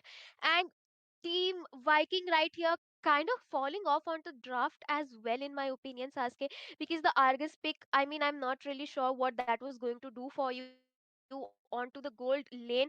The Minsitar could have been onto the gold lane, could have been much better for them, in my opinion, but it is what it is right now. It just was purely one-sided. They were not able to capitalize on their resources. They had the team fight potential, they had the Carmilla, they had the Eternal Guard, they had the Vexana, they had the damage, but they were just choked down early on from the start that they were not even able to get that spike onto their side. What are you going to do in a matter like that, Sasuke? technically speaking, like we can assure that Argus was quite a bad pick and it was quite a questionable pick for the side of Vikings. And I was hoping that Minstar would be laning in the gold lane because the zoning ability he has to zone down the Harith in the gold lane and to shut down or to cut off his farm was just on point. But this time they tried to work it off in the XP lane against an Edith, and this time that doesn't turn well. And what happened wrong for the team Vikings was the early aggression from team Lafukabi and the micro plays, where they just invaded the early jungle for the Hayabusa, making sure they cut off the Hyper's farm. And Vexana, she's quite a early to mid game mage. The damage source is on point, but what would you do because that is only the Carmilla, and technically you only have the first kill or maybe a stun in the early stage of the game. And with that, definitely in the early game they dominated, and they keep on those power spikes up to the mid game, and they know like they might fall short of damage in the late game since the enemy has the Argus along with the Minsta. So once these heroes gets their items, the Trinity build for both of the heroes and the team fight oriented heroes, they would be lacking short in the late game. So that's what they did. They shut off the enemy in the early game and they dominated the whole game to the mid game and definitely won the game in the early phases of the game itself. I mean, Team Viking was kind of losing their patience as well, coming from the mid game, because we did see them not retreating back when Lafukabi was having those initiations. I mean, K was going inside the tower and bringing Vixana out. I mean, what are you going to do in that situation? But unfortunately, congratulations to Team Lafukabi, and I think that is going to be it for Vikings right here. But we have Peachy back onto the deck. Peachy, what do you have to say about that game coming in from both Viking and Lafukabi? Is clear one side domination. Hello, everyone. Yes, I am back, and that was definitely a one-sided game. What an aggression coming in! What a domination coming in from Megatron Lafukabi this time. They, even though they picked up a Harith, they made, they had the Mincetar as well for that Harith to counter, and yet. Time by time, they already shut down that Mincetar. A score of 0-5-0. I noticed that, and that was really, really bad. Looks like they will be picking up the victory for this match, and this would be the match number 3. And shortly, we will be proceeding towards the match number 4. Are you excited, guys? Well, I am quite excited because if these are the kind of matches that we have on the table, I think it's going to be really interesting for us and as well as the viewers. And please do let us know what you viewers think about the teams coming up in this tournament as of now, and who is your favorite team along with your favorite state and who are you supporting. Meanwhile, do not forget to download the MOBA 5v5 from the Google Store as well. But right now, Sasuke, what are your opinions on the match right now? And technically, I still believe like certain mistakes, if that was improvised, then Team Vikings would have a potential chance to win this game. But the game has already been done. The victors are here. So that is it, ladies and gentlemen, for this game. And we'll be back for the next exciting match.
Well, as the night is still young, ladies and gentlemen, we are back again into the world of Northeast Championship Cup, where the team will be fighting off to redeem themselves in this ultimate showdown, and this is the round one, day one. The knockout series has already begun as we jumped into the teams, which will be Mapari Esports on the blue sides taking on Meow Meow Gang on the right sides, and I'm the host Saskia and the casters. From joining me on the casters deck, the casters will be Jinx along with Peachy. So, hello everyone, and welcome back. We are proceeding ahead with the match for as Sasuke has represented those match to you guys that Mapari Esports are on the blue side and we have Meow Meow Gang on the red side. And let me remind you guys, these teams will be representing the state Manipur. And with that, Jinx, what are your thoughts about this match? You know, we all have seen Meow Meow Gang actually climbing up those leader spot into the Indian server. Don't you think so, Jinx? That is true. I mean, I've been seeing them. I mean, in a lot of tournaments, they're really trying hard, and I feel like it's an amazing team right now. I don't know much about Mapari exports, but I have to say, Meow Gang, right? I wanted to cast for them. I want to see that gameplay, and especially since it's the eliminators, whoever loses this match is out of the tournament, right? So they need to put up their best foot forward. I think we're ready to go into the draft phase here, Peachy. I want to see those teams. I want to see what they pick up, and I want to see that gameplay. Definitely, Jinx. This is going to be another exciting match. You know, into the last game, we saw how Team Megatron Lafuka, we were dominating. I want to see that again, or maybe I want to see some kind of gameplay that they are giving each other a neck to neck competition. Sasuke.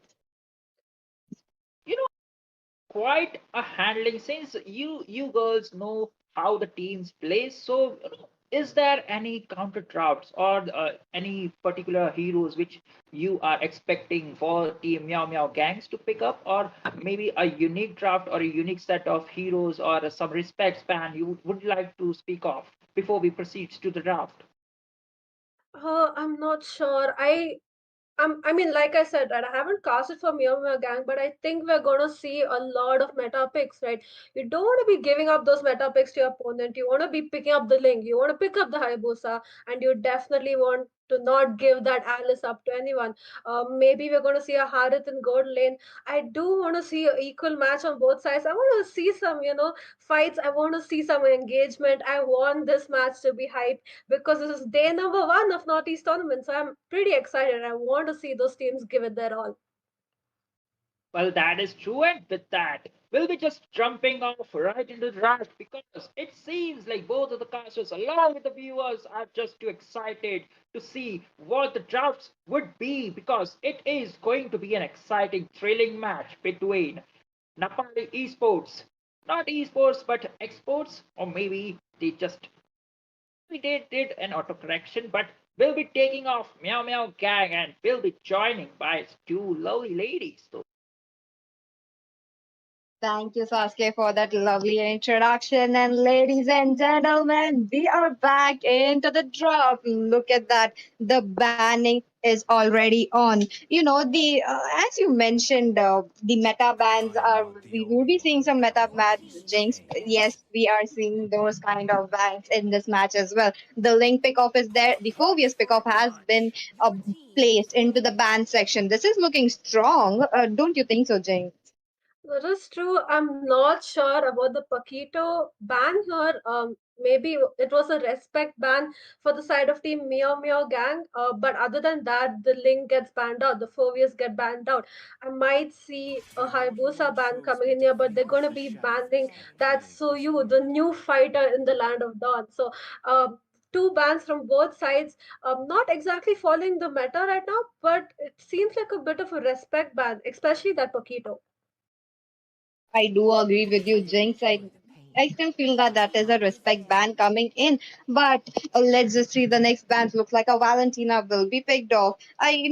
Eden, who is the mates player for the side of team Meow Meow Gang, he actually prioritized these kind of utility heroes, where he picks up the Aurora or maybe the Valentina. I think I have to say that his favorite is Valentina. So yes, this is another respect band jumping in, but no time wasted. Team Meow Meow Gang also bans up the Yin. I am skeptical about that ban, Jinx.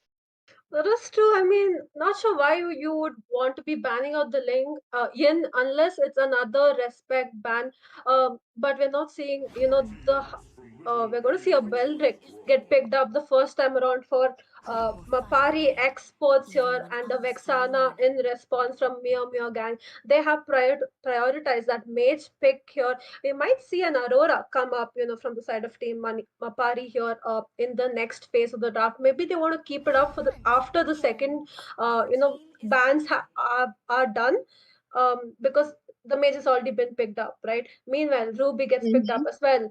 This was something I've been noticing, Peachy. Either you ban out the meta or you pick the meta, and this is, I mean, Uh-huh. it looks like the side of Team Mio Mio Gang has picked up the meta.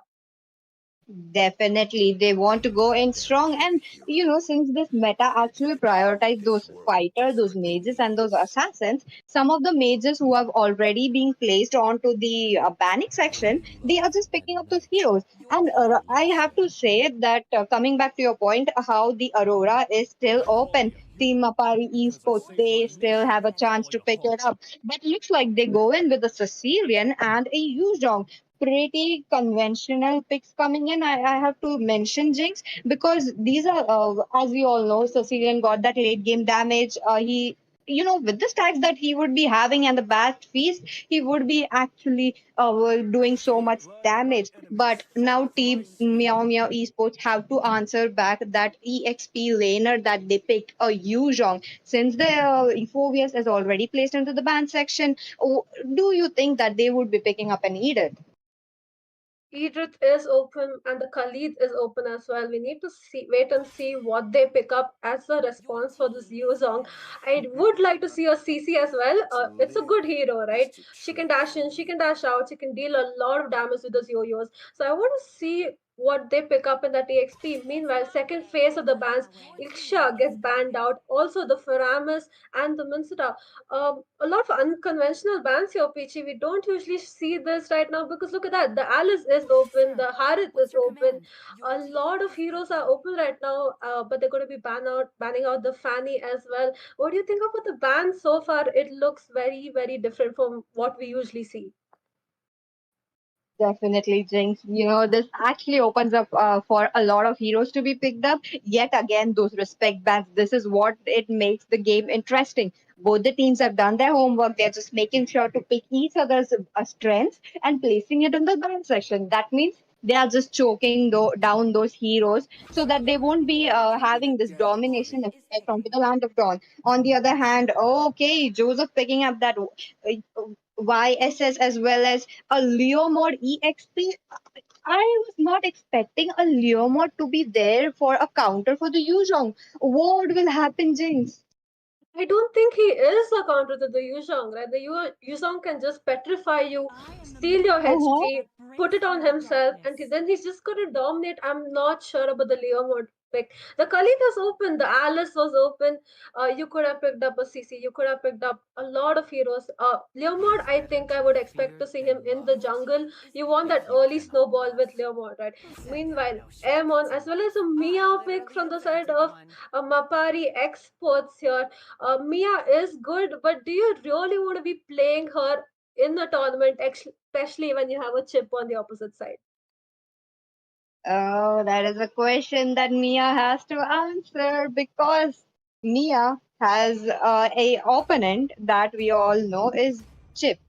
Chip, as we all know, he can actually bring in the 1v5 situation, and the Chip's job is to actually choke down that goal laner as much as possible because we all know how scary Mia gets into the late game. I'm pretty much sure about Meow Meow Gang. They have gotten their priority state. They picked up a very mid game to the late game heroes to actually shut down Team Mapari East Exports already. But Mapari Exports, they do have strong heroes as well. They have the Belleric, they have the Mia, they have Amon as well. Let's just see what will happen, Jinx. And with that, we are already into the land of dawn. And also, if you guys want to play this game, do check out the description box. We have the link to Mobile Legends 5v5. Do download, do come in. And I have to remind you guys that the registrations for Northeast Cup online is still up. So do make sure you're registering your teams. And there we go, Jinx.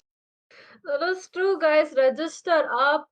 Do share the stream and share the tournament as well. Meanwhile, though, the Amon gets that purple buff and now he's gonna rotate towards the little Pokemon in the river. Vexana is giving a little bit of vision as well. Looking at the both sides of the draft right now, I find the side of Team Miyama Gang definitely much more dominant. But this is something different. I thought Ruby was gonna go gold lane, but Leomord is in the gold lane here. Oh, this is kind of some strong matchup that is coming in, but there is some skirmish going on near that Letho, but looks like the Letho will be secured by the Amon. On the other hand, the aggression coming in from Leo Mod, that is a lot, I have to say, Jinx. That is true. He's sort of freezing the lane. He's not letting Mia get that farm and invade coming in here. Chip wants to do a bit of poking. That Belric has already lost a lot of HP.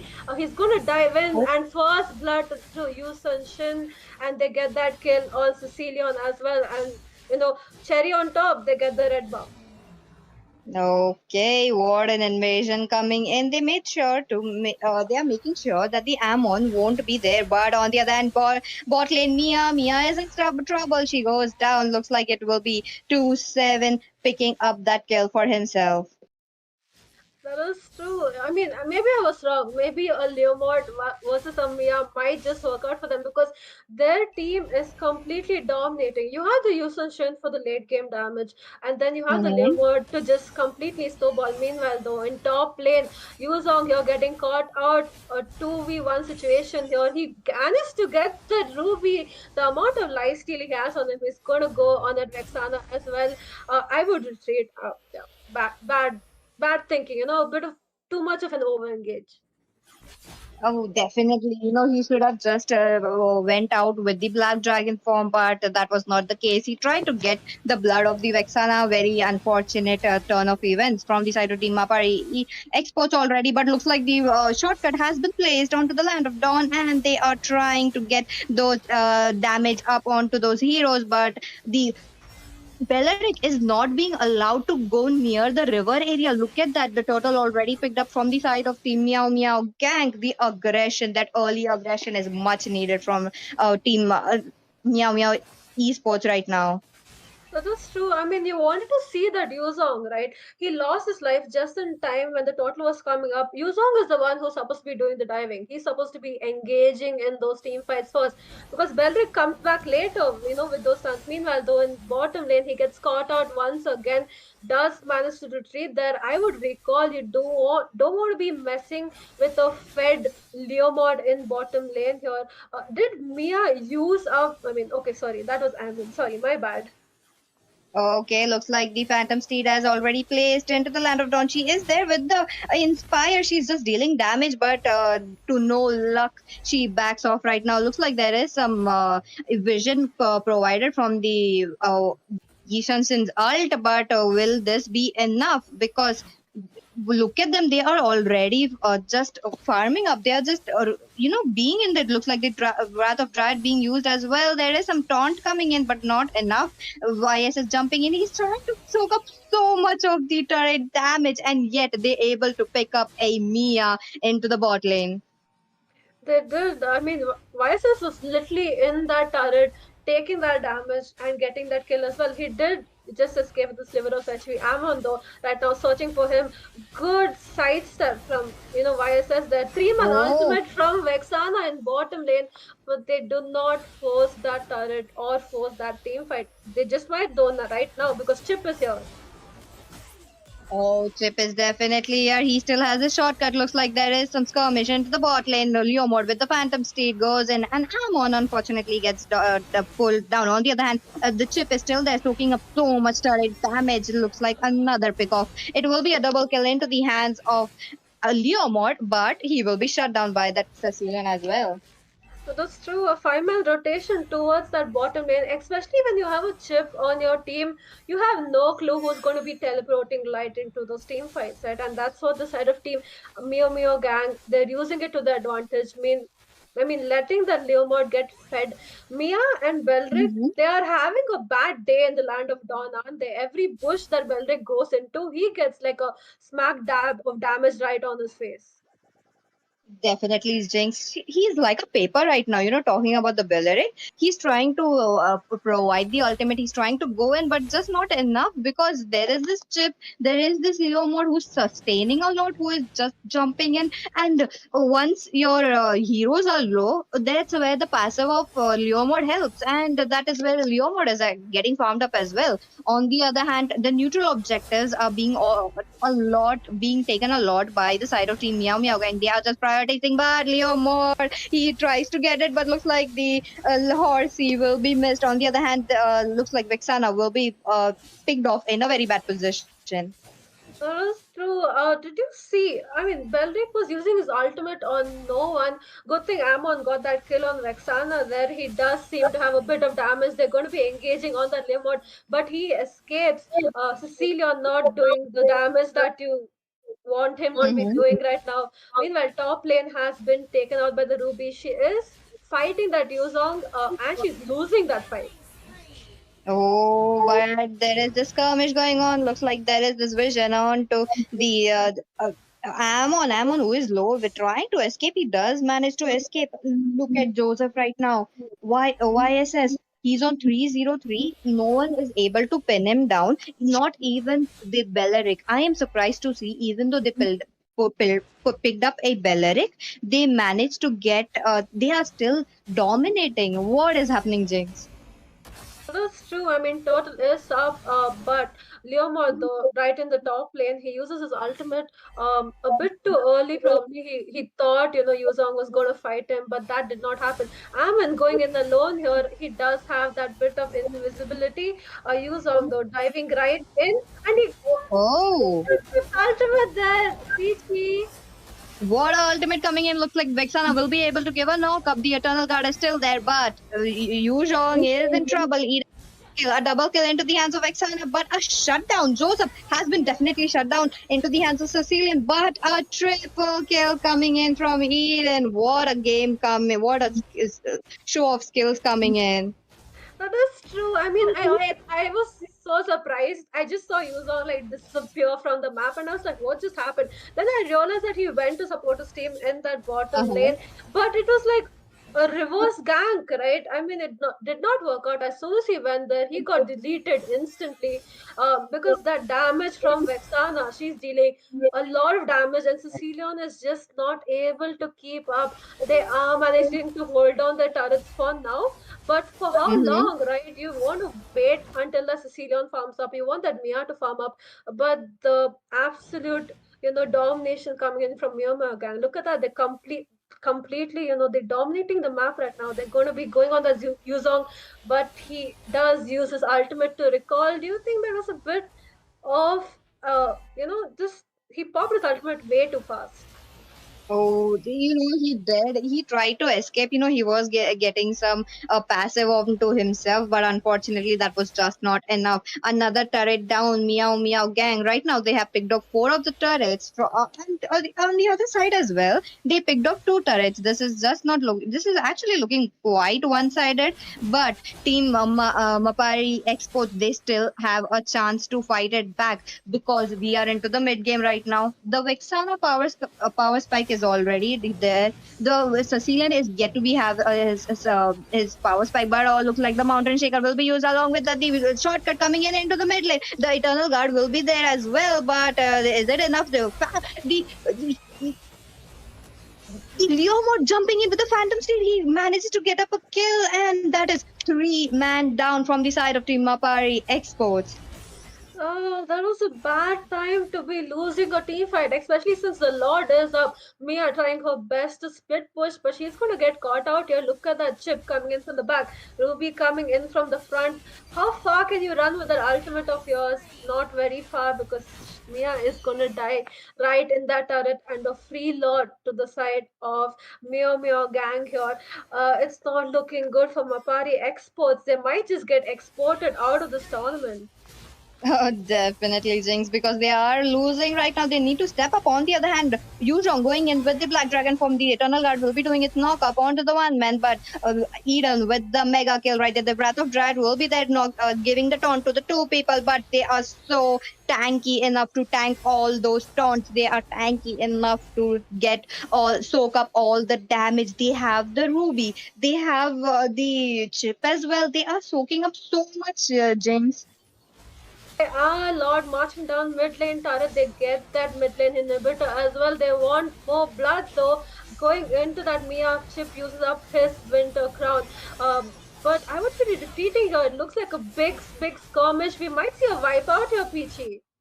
Oh, definitely, but it was a 4 man knockoff coming in. Looks like the Meow Meow gang have secured a spot in this Northeast Cup online qualifiers. They have played so well. Look at those aggression and the domination. Yet again, we are seeing those kind of matches, Jinx. That is true, completely one-sided, right, from the side of Team Meow Meow Gang. Belric's ultimate, he was always popping them out. At the end, right, when this whole team is dead, you see his ultimate come up. Was not working out. Amon did have a bit of damage, but sadly, Mia as well as Cecilion did not work out for them. They were dealing basically nothing. Um, Mainly because Bellic was not really in the team fights. He was babysitting Mia. Did not work out, especially those chip ultimates coming in. They were right on point. He was always in the face of Mapari gang. I mean Mapari exports here. Definitely, Jinx. And Sasuke, what are your thoughts about these matches? Look at the domination from Meow Meow gang. So that was quite a wonderful match, and I was quietly and sneakily vouching for Mapari gangs because the draft seems to be a comfort draft instead of going for a meta picks. How people used to go for a meta picks. Yeah, this hero is meta. Instead, even if you don't know, let's pick it because it's gonna eventually work out for us. And meanwhile, Mapari Esports, they were strong in and confident while picking down their comfort picks. That was the Peleric instead of a chip. And quite surprisingly, there was a Mia on the gold lane which caught me off guard, and technically speaking it didn't work that well, but again the execution was lacking a bit here and there from Mapari Esports, and that what actually went wrong for them. But this time seems like Meow Meow Gang will be the one taking down that victory with an absolutely amazing team fight. True, I have to agree with you there. Mia pick did not work out. I was hoping to maybe see the Sicilian in the gold lane. They could have maybe picked up an Aurora in the mid lane, provide a bit amount of CC, a wombo combo with Belric. But they got completely dominated. Sad to see they are out of the tournament, but congratulations to Mia Mia gang here. They go on to the next round. Definitely. And ladies and gentlemen, this is the Northeast Cup Championship. The registrations are still open. And if you guys have a team, so register it right away and bring your team because it's going to be some exciting matches more. And to participate into the tournament, you definitely need to download the game. That is the Mobile Legends 5v5, which is available on the Play Stores. And definitely wait on, guys. There is an interesting match right after it. It's going to be Evil Esports taking down Loki Esports. We'll be right back for the finest tuning and thrilling game with a short break.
no one would be there to save you.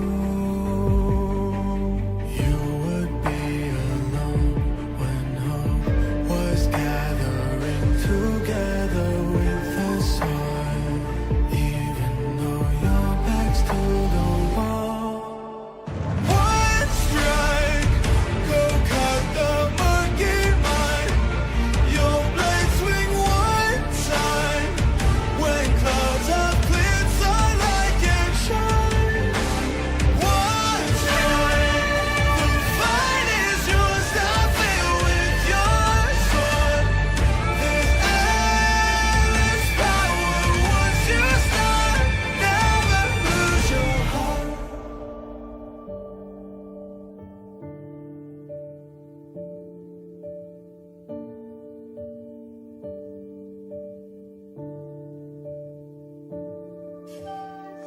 Tonight is dark and the shadows are deep. Who can protect?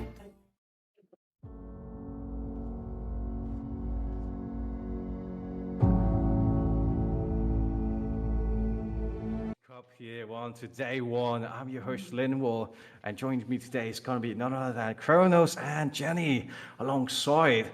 Today, guys, there has been so much interesting games. We've watched so many of them clash. It has been a bit one-sided, nonetheless, but the action has been on top. These teams are here to show up and show what they're capable of to the rest of the world. And keep in mind, not only India is watching, the rest of the world are watching right now, as this is going to be one of the first LAN events stated before for India. So we're on to the big leagues here, folks. So it is going to be quite interesting, as this next match here, game number 5, has two of the greatest esports teams, at least for India, and they're all from Manipur here, Low-Key Esports as well as Evil Esports. But guys, take it away. Well, Evil Esports, I mean, this is a match that everyone's been waiting for since the first match, since the beginning of today's matches. Everyone's like, where is Evil? When are they playing? When are this? I mean, Evil is the pride of Manipur, they call it. And I'm guessing that the Evil fans are gonna all come into the chat and, make it a blast tonight, let's say. Oh my goodness, you could not have said it any better, right? But I think you put a little bit too much on the plate, Jenny. Evil Esports, the pride of Manipur, questionable a little bit. I'm not. I take it with a grain of salt, ladies and gentlemen. All I'm saying is, so far, a lot of tournaments happen in Mobile Legends 5v5. We've seen Evil Esports drop out at the very stage where it starts to get a little competitive. I'm not saying they don't have it. It's just that we haven't seen it yet. Yes, we've seen it in 2018, 2017, 2020. Folks, you got to get back in time. It's 2024 right now. But of course, like Jenny and Linville mentioned, it's the state of Manipur's clashing against each other. The real question is it good to be Evil Esports right now, or rather than Evil Esports actually being really that good? I think we'll come to know from this tournament if they're really gonna live up to that reputation, like Evil is the best in Northeast. Will they be able to live up to the reputation? We'll see in this tournament, I guess. Through that. Yep. Kronos, what do you think?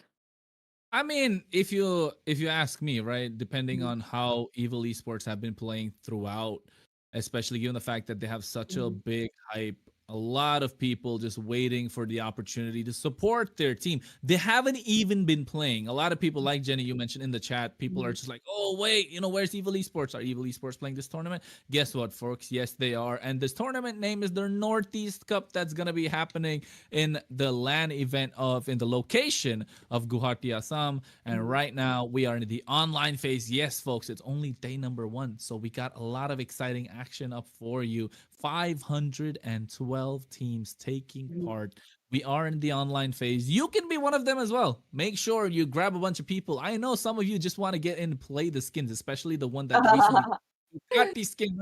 We saw previously Leo Mort picking up the Ducati skin. What a game that was indeed. You want to pick up those skins? You guys want to enjoy the game? Make sure you register for the tournament. For registering for the tournament, you got to go to the Discord of Battle Knights. Ask one of the moderators for the registration link. You will find it. If you're not able to understand how to register, there's already a video created, voiced over by myself, explaining how to actually register into the tournament. But let's not forget to register for the tournament. You got to download the game. Download the game. It's the anniversary event that's happening. A lot of free epic skins up for grabs. And you know what else is up for grabs, folks? That big cash prize, which is not yet to be disclosed. However, Linwell, I think this is where we say goodbye to you, my friend. I know it was a short time that we have, but I know you're excited. You're speechless in terms of looking at who's going to win. Is it going to be low-key Esports on the blue side or Evil Esports on the red? Jenny, let's get into it. It's you and me for this one. I'm excited, and I know you are as well. Let's go, man. I mean, given the fact that Linwell is from Manipur as well, I mean, he's super excited. I think so. Yeah, that was the whole point. And that's why he's like, you know what, guys? I don't want to cast this one. I want to watch this one because I really want to understand and enjoy Evil Esports finally. He's been waiting for it for a long time as well. And we have been, but the bands definitely. Gatot Kacha coming out from Loki Esports on the blue side, Chip on the red. Jenny, take it away. Well, gotcha. Well, I didn't expect this, honestly, right in the beginning. I thought maybe they were going to ban something like a Ruby and Phobias and all, because Rubies is so versatile these days. I mean, you can get her as a goal lane in the... But again, even Grok is open. Grok is like trending these days, so why not Grok? Yeah, I agree. And I think in the first game, we saw that Grok in the EXP lane as well. So Grok is definitely one of those roamers to watch out for. Provides so much for the team, but people forget it's not something that's easy to pull off. You require a lot of game knowledge, a lot of high skill in terms of executing the heroes such as Grok, especially the composition. Yes, you get a fast lane clear in the mid lane, but at the same time, you got to understand how you go about that and convert that into an advantage. But speaking of advantage, they're not going to get that map control in the form of Ling. But at the same time, Suyo is banned out of the Land of Dawn. When did you see that last in a tournament, Jenny? Yeah, Suyo. Well, honestly, I haven't seen Suyo being banned. I mean, in the last previous matches, they didn't ban Suyo, did they?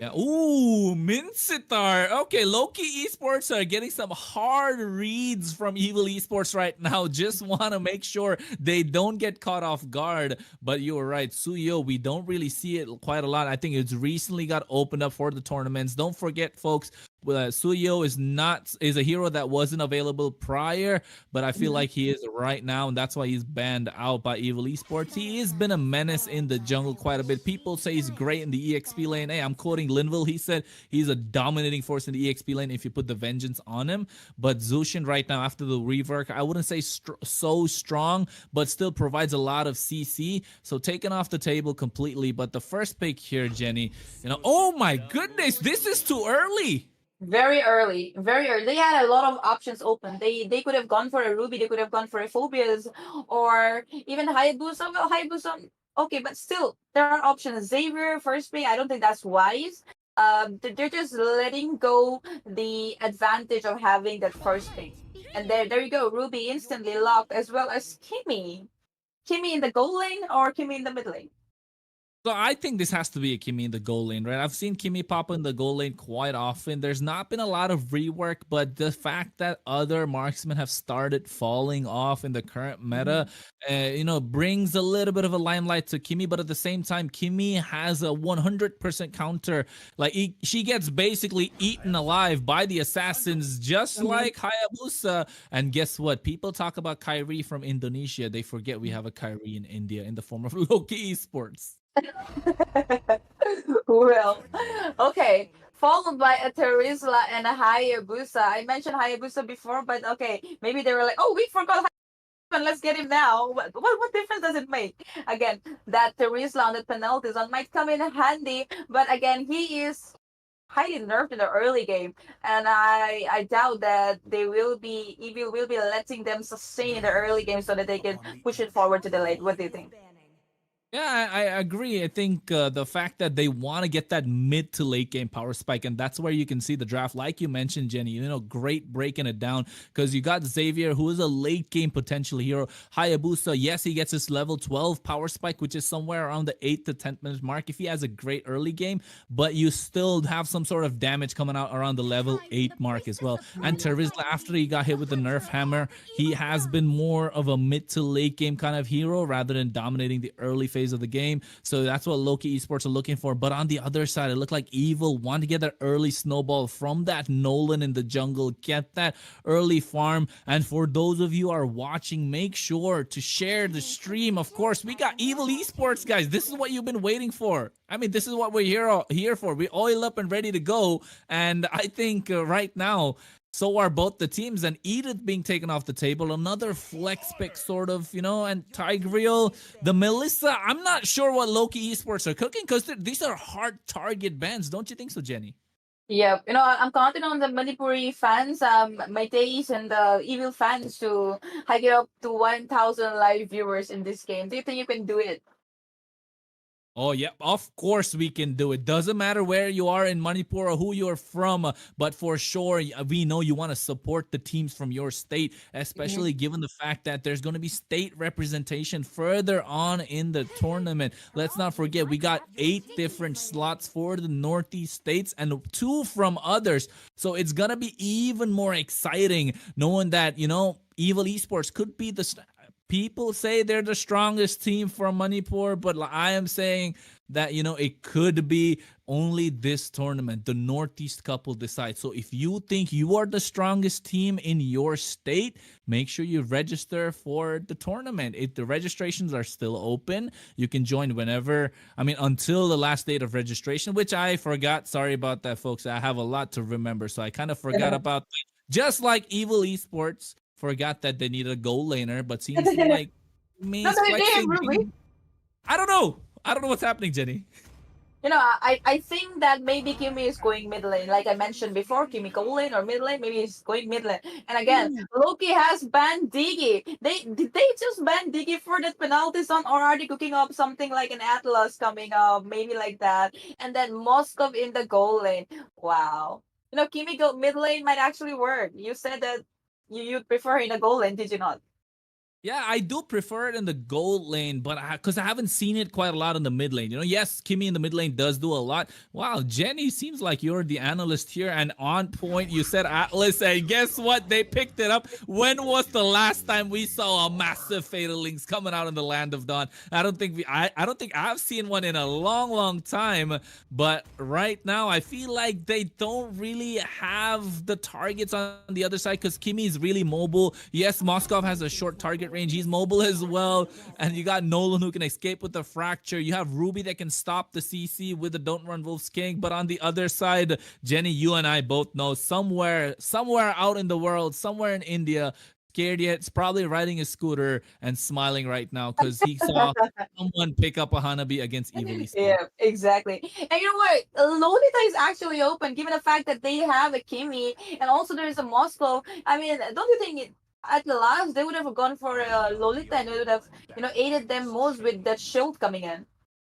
Yeah, I think it could have been possible with that Lolita, but at the same time, I feel like Lolita is only trying to counter the Hanabi here. You're not able to provide a set that you need because the Atlas can just, CC, and next thing you know, your Numenon Blast just gets canceled out. I do like the Phoveus and the Ruby combination here, but that means that Evil Esports are not looking to play for an engage. They do want to pick, they're waiting for Loki Esports to pick a fight, and then they will go for the re-engage.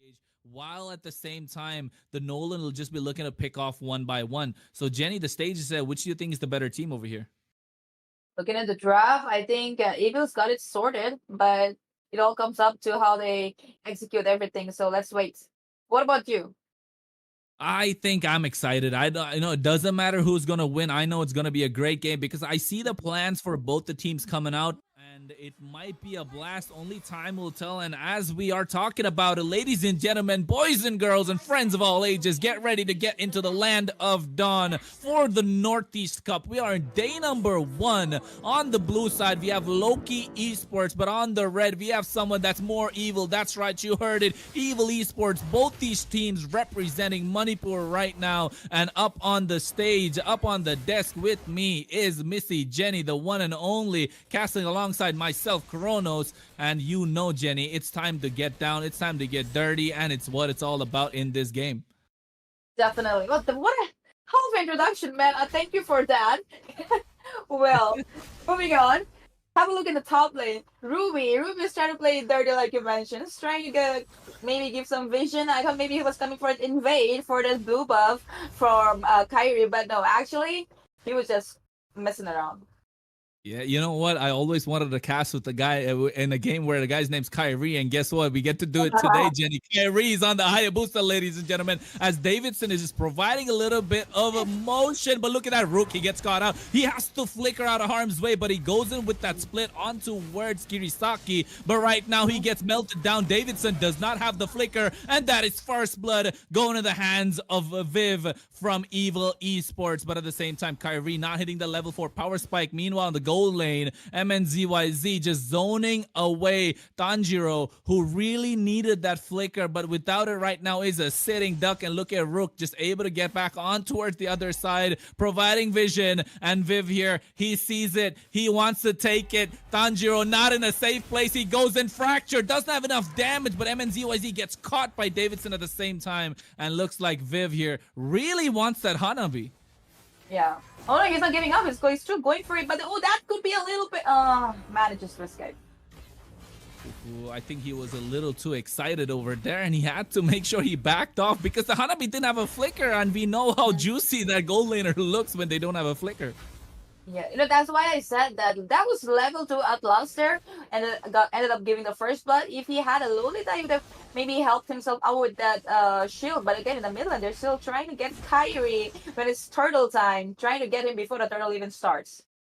Yeah, I think Kyrie really needs to get this turtle. He needs to get the snowball going because Nolan right now, Viv has farmed up level 5 and this Kyrie is on level 4. This is the win condition for a Nolan. You got to be 2 levels ahead during the first turtle. And guess what, folks? He's achieved that. He's level 6 to Kyrie's level 4. And this is going to be a big snowball coming in from the side of Evil Esports. They got the early game in the bag. Will they be able to transition? Look at that. I'm offended coming in on towards Davidson. He's trying to go in. He got the fatal links, but the purified. This is what I was talking about. But he goes in. Oki Shadow Kill comes out as well. They get the kill. So that's a 1-for-1 trade. That's a W coming in for Loki Esports. But at the same time, Evil just rotating around the map. And Jenny, I think they want to get a little bit more this time.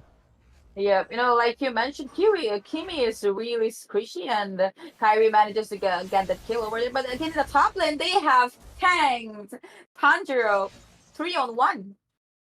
Oh my goodness, Tanjiro's not having a great day on this Hanabi especially, and Kyrie just zoned away by Rook. Rook is doing a really good job, and look at that, Don't Run Full Skim comes out, but the Quad Shadow enabling him to get out of harm's way. Well, Viv here, he realizes the Hanabi Tanjiro is ripe for the taking. He goes in, he got the fracture. That is a killing spree on towards Kyrie. 1-1-0, but at the same time, Tanjiro forced to flicker forward, but there's the I'm offended, and they go in. Donning Light comes out, but gets nobody. But guess what? Tanjiro gets taken down once again, 0-2-0. Hanabi not having the greatest of games as Evil Esports slowly but surely dominating the game and dominating the map as well.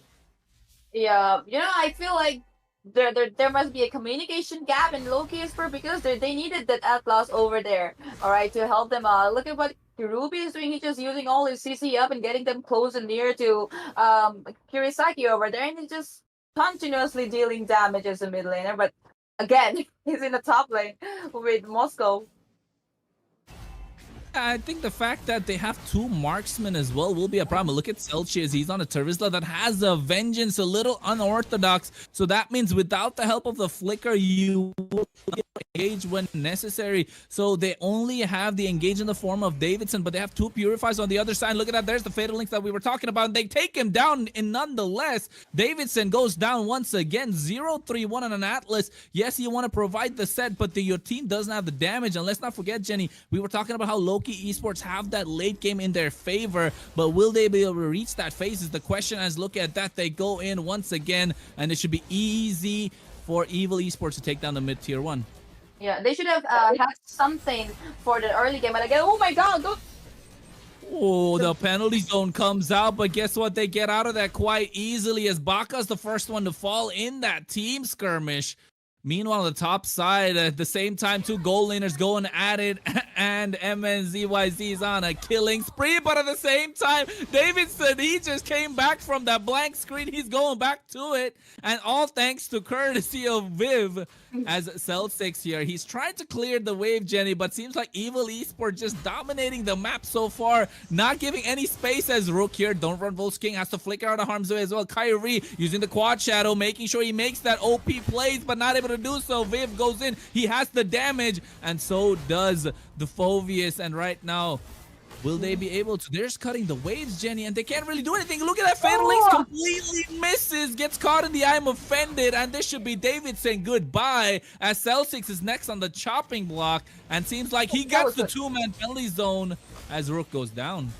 Oh, finally that Rook sound. You know, that's what I said. They should have banned the Ruby. I mean, Rook got the Ruby, and he's been a menace the entire game, on all the bushes, everywhere, giving up the vision, setting it up. He's setting it up for Kirisaki and Viv almost all the time, and that's a goal. Like, this guy is snowballing right now. Oh yes, Jenny, he's snowballing so hard, and this is, you know what? I think it's the fact that a lot of team fights are going on, but it's just about how the win condition is met, and this was where Evil Esports are look at Kirisaki. I like that skin though, you know, I like that Stormtrooper skin, but you know, it's about the win condition that you got to identify, and Evil Esports did really good job identifying their win condition with the Nolan, where you got to get 2 levels ahead. And speaking of win condition, Davidson needs to provide that fatal links, but he's not able to do so. He's trying to go in, but every time he walks in, he walks straight into those blasts from Kirisaki, gets taken down. And now Evil Esports just buying time. The goal lead is about 6. Oh my goodness. Oh my god. Oh my goodness, Jenny, did you see that damage? I saw that. There's no stopping him. He is farm. He's got everything. I go, oh, look at that. Baka. I am just gonna take him down as well. They are so farming. Look at the difference. There's like a 10,000 goal difference in just 7 minutes of the game. I told you, in the early game, they don't have any potential, and Evil is not gonna let them sustain up to the mid to the late. Speaking of sustain, forget sustain. I don't think they'll be able to play the game. The Hanabi gets taken out once again. The Holy Defense gets procced in the 7-minute 50-second mark. Holy Defense is active until the 12-minute mark, so you can utilize that, especially when the Lord's coming in. That's the mechanism of the game that's required, but without that, right now, they go for the Fatal Links, but onto was the wrong target. They don't have the damage. Here comes the Dawning Light. They get the Vengeance and finally pick up a kill in the process. So there's something that's there, but with oh my goodness, he goes in expansion with that big fracture, gets the kill. Whip trying to escape, but he gets shut down finally after biting off more than he could chew. But the 2 marksmen actually just taking these inhibitor and these turret structures one after another. Only the inhibitors left standing, Jenny. It's 8 minutes 30 seconds into the game. Honestly, the way Evil are playing right now, they don't even care. They're just trying to get down the kills and chill, and then end the game whenever they feel like, and get the Lord and then end the game. They're all over the jungle. They did try to get that blue buff from Kyrie, but he manages to steal that with his retribution. Well, do you think, Ronald, that there is a possible comeback? I mean, even a small window for it. Yeah, I think, you know, never say never, right? That's the whole point. And like you mentioned, there is a slight possibility because Mobile Legends Bang Bang is a 5v5 nonetheless. Yes, you have your individual skills, but at the same time, if they get that big wombo combo, if Evil try to bite off more than they could chew, trying to dive into the turret when they have an Atlas, when they have a Terizla, they have the backline in the form of the Xavier and the Hanabi, you know, maybe, you know, in a perfect world, it could work out, but only looking at the fact that if both the teams are on equal terms, Davidson not looking to make the right play. He goes in, but gets melted down before he even provides the Fatal Link. Cell6 wanted to provide the penalty zone as well, but he gets taken down. Here comes the Oki Shadow kill. They finally get the kill on towards Rook, who was a menace right now until the game from the beginning of the game. And now here comes Viv. Look at the Nolan on the map. He goes in. He wants to burst somebody down right in the middle of it, and they can't really do anything. There you go. He goes Yay! right into their faces and bursts them down. Evil Esports gets that inhibitor in the bot lane as well as the Lord is marching down top. Yeah. I told during the draft they did miscalculated draft over there. Ruby was open and they could have taken the Lolita as well to counter Kimi, but they didn't. Oh, he's trying to get the fatal links, but again missed. Oh my goodness, you know what? Forget the miss. I don't know if they're able to play the game right now. They're just getting melted left, right, and center, given the fact that they have two marksmen in the form of a Kimi and a Moskov, who are late game monsters nonetheless. Davidson wants to provide a set, but guess what? He gets melted down every time he goes in. The Lord is quite healthy still. The base crystal left exposed. They get the jungler in the form of Kyrie, but at the same time, the base crystal is the target for Evil Esports. As Jenny, they take it down quite quickly. Could this be the record to beat in the Land of Dawn for the Northeast Cup as the fastest game in the tournament? What do you think, Jenny? Maybe 10 minutes 41 seconds. It could be. It could be. I mean, 10 minutes 41 seconds in the tournament. It's not gonna be that easy, right? Well, it's just a knockout stage, but might be too early to judge, but you never know. And I have to say, they snowballed the whole time. That Ruby, Irook on the Ruby in the entire map, being a menace, zoning out people, setting it up for Kimi and Phobias. Very well calculated draft. Well calculated indeed, and I think it came down to, once again, Jenny, we were discussing about this, identifying their win condition, because we knew that the Atlas, you called it, you called the draft, they're gonna go for an Atlas and they want to go for the Terizla, and they probably need a little bit of backline as well. You did call it. It was an actually well calculated draft coming in from both sides, but it's just the fact that it was not executed how we would like for it to be, just because of how many purifies they had on the other side, and also how Evil Esports identified that they have to go for the re-engage and the pickoffs and not be the primary engage, because Davidson was the one. He's always walking into the middle of the team fights, but guess what? Every time he goes in, Kimi's just like pew, pew, pew, pew, pew, pew, and just taking down the entire time. So he couldn't really do anything. And also, before the first turtle, getting that extra 2 levels that you need in the form of a Nolan, because you can farm much faster compared to the other junglers, shows that they know, they have the game knowledge. That's why they've been one of the top squads in India for such a long time. It's just, maybe I've heard they're a little bit of rusty. Maybe, I'm not sure if that's the case, but I think the Northeast Cup is a good way for them to stretch out, get warmed up, and then get ready to roll when the time of state representation comes by. But guess what, Jenny? Somebody's waiting there for us, isn't he? Linwell with his funny expressions. Indeed. That was quite a game to watch here. Evil Esports played wonderfully well. Especially, as you mentioned, if you take a look at Loki Esports, the game plan is very straightforward, obvious. They go in with a setup and burst down with the heroes.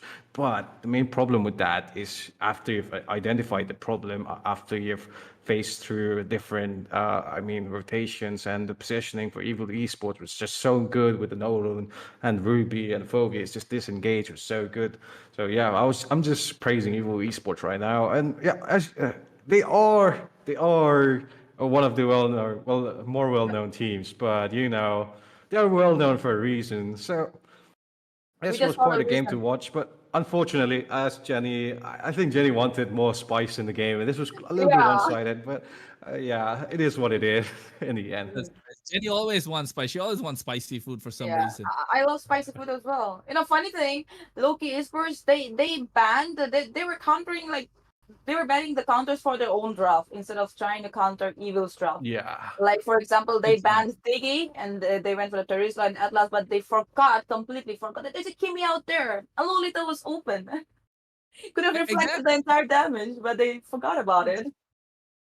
Completely forgot about it. They had the Hanabi as well, so the combination was just lurking around. So guys, just to make sure you understand the fact that Evil Esports, yes, they did play an easy and good game, but at the same time, it was for them to identify what was good and what was not. And that is where you can see that, okay, so this team is there for a reason. And I know Linville is smiling because he's from Manipur. He wants the team from Manipur winning the Northeast Cup. He wants Evil Esports representing Manipur as well. This guy said in the back, before we got on the stream, like, hey, Evil Esports, you got to watch out for them. You got to watch out for them. Jenny said the same thing. I think we got a lot of people, not just viewers, but also casters that are kind of rooting for Evil Esports, Yeah, me but too. just a little bit more from them, just that extra bit of spice, that extra, the extra tarka that you say in when you're making food.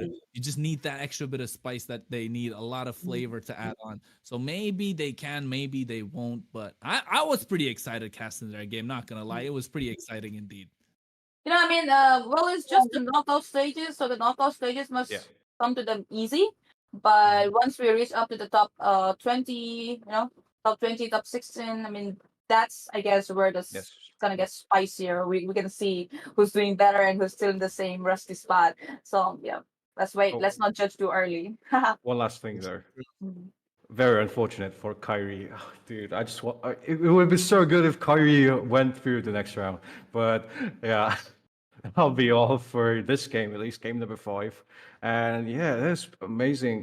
Thank you both also. But the game number 6 is on the way, ladies and gentlemen. So stay tuned and keep watching. It'll be here soon. I think both the teams are ready, and we might just start in a bit.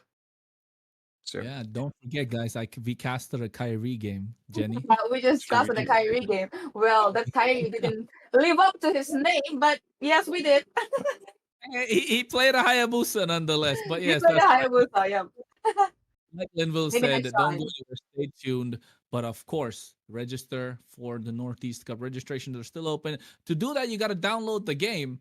And of course, it is up on the desk. Jenny, Linville, and Kronos, we're going to say goodbye as we're going to go into the next game.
all right, welcome back, ladies and gentlemen, to the Northeast Cup.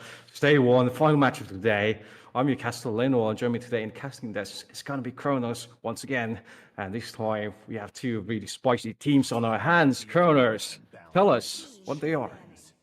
I mean, I thought we were gonna have a good night, but guess what, folks? It'll short-lived, short-lived moment of happiness indeed. After Evil Esports, we forgot Dads and Sons are playing, and I think that was pretty exciting for us to stay for. So that's why we are here nonetheless. Jenny's there lurking in the background. Didn't really get enough time to actually show her up. Hey, Jenny, just say hi. It's all right. Hello, guys. How's it going? Okay. I mean, Evil Esports Slam and the viewers. Oh my god. Guys, keep it going. Keep it going. Yeah, keep supporting, keep loving. Don't go anywhere. We need you guys. So the viewers are, there's a thing in this hotel management, something like the customers are gods, something like that. So for us, the viewers, it's the viewers. They're the gods, right? Indeed. So yeah, That respect is and true thank you so indeed. much for the 1,000 live viewers, and I think we should keep that up. Mhm. Let's keep that up, guys. Yeah, it's true indeed. And given the fact that we are here once again for the final game of the day, it doesn't get more exciting than this. Because guess what, guys? Yes, you had Evil Esports playing the previous game, but we saved the best for last. And I think Linva looking at the draft, Jenny looking at the draft, you guys can tell that it is gonna be a cracking game indeed. I agree. Indeed. So I for agree. the bands here coming in.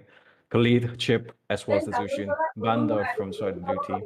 The red team here going for a Mincetar and a Phobius band, which, they're looking for a assassin pick, perhaps this case. Maybe the Ling in this scenario and banning off the Edith there. Very smart decision. A lot of teams have been opting for the Edith as a first pick. Good starter, good hero in the meta, has a lot of damage as well as sustainability, even in those scenarios where it comes in clutch, just surviving from the passive of the ultimate and just bursting down. Even the first game, I think they managed to survive against the Ling, which is a huge deal, especially, since snowballing Ling can be hyper carry, as Kron said, hyper carry in the name.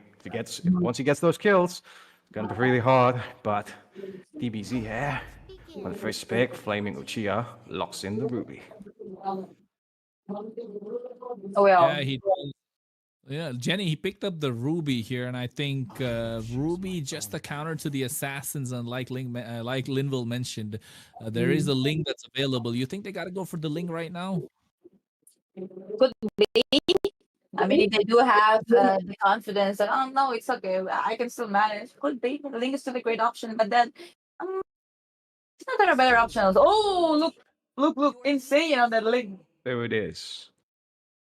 Yeah, and I think Insane is someone that's pretty famous because of his Mhm. insane plays that he makes for dads and sons with that hero indeed. So right now we got the Ling on the red side along with the Arlot. I know people don't talk about the Arlot a lot just because we have a different EXP laners coming and popping around the land of down in the form of the Khalid. That's been a priority pick. We got this Edith as well. We got a Phobius that has been doing well. Today we saw even an EXP lane Grok. The Ruby does really well. But at the same time, I think Arlot is kind of one of the best EXP laners that's Yep. kind of forgotten. He does provide the final slash. It's a complete displacement of the heroes along with a lot of and he can change the tide of the game by himself because he can build tanky and be the difference maker like a front line as well. But on the other side, DBZ pick up the Cillian for the late game along with the Harriet to kind of bully himself into that gold lane. Not really sure if it would work out, but at the same time, we just got to find out, Jinwoo, that in due time, they go for the Claude indeed. So yeah, what do you I think the first phase is set. So what do you think the band is about to be, Jinwoo? Well, Kronos, it's pretty much obvious, I think. Okay, that was not obvious. I wasn't gonna say Suyo, but okay, maybe a Gato Kacha, maybe for the Claude, or maybe a Jawhead. Okay, maybe Jawhead doesn't work there, but in this case, look at if that's in sense, they really have a solid game plan in their hands with the damage and the Claude, but they're lacking a little bit of the early game zest. So gonna be needing that. And the side of Android Squad, Nurse, they spans off the Luo E, a lot of burst damage. I guess maybe the Lunox, they too are weak to a huge burst mage in the early game. And in this potential, Invoker, a decent mage user, gonna go for a ban on the Bane instead. Really smart choice coming in from Dads and Son, especially since, Arlet, he does have the damage at the final slash. He does have the sustainability and, the surprise effect with the flicker. But if the knockups from the Bane say the catch could be a huge steal. So pretty smart drafts coming from both sides, especially even the Claude here, who is a little bit weak to the crowd control abilities. I have a feeling that they're maybe waiting to surprise him with a Valentina. Like, okay, you pick your heroes. Let me just pick a last and count, steal all your skills. Oh. Yeah, I think that's a good point you make, Jenny. We haven't seen a lot of Valentinas pop up, and I think Valentina could be a good pick for the side of Dads and Son, but they do need that early game presence, like Linville mentioned. So maybe a Grok into the roam position just to kind of bully out the mid lane, get that fast wave clear, and not be. Wait a minute. Wait, what? baby. We got a Franco in the land of Dawn, ladies and gentlemen. This man's gonna be iron hooking his way to victory with them bloody hunts, drinking that ale. We thought we wouldn't see that in the form of Bane, but we get that in the Franco, and our very own Doom is gonna be picking that up. But at the same time, on the other side, they got the Nolan. Yeah, I'm not sure if that's a smart decision against the Franco. Exactly. But Franco is not paired up with the right heroes. There's no instant burst that comes down with him. Yeah, indeed. I think it has to rely a lot on his teammates as well as the positioning here. That's in sense they have the experience for that. But then again, you're facing up against a Ruby and currently a Gatot Kacha, which just might be detrimental to this Franco.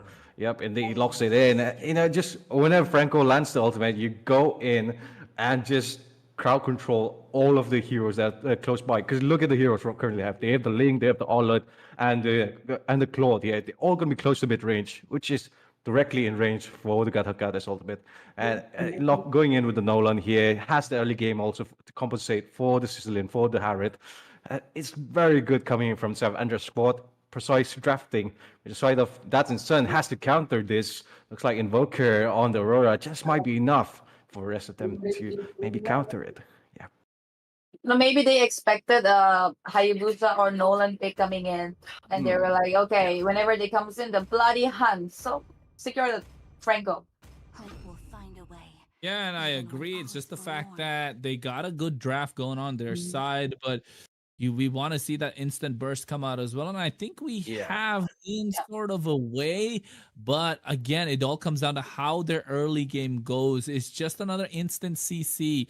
And the fact that they did lock in this Vexana provides that AoE damage that they've been looking for. It all comes down to how much of a separation can Doom provide in the early game compared to the opposite, Roma in the form of a Gatukacha or a Ruby that we haven't seen yet.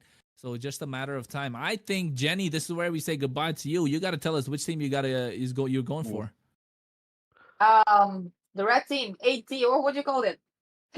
Oh, it's a DBZ Android Team Android Squad. No. I'm not talking about Oh, team. That's, Yeah, the red team. But what's the name?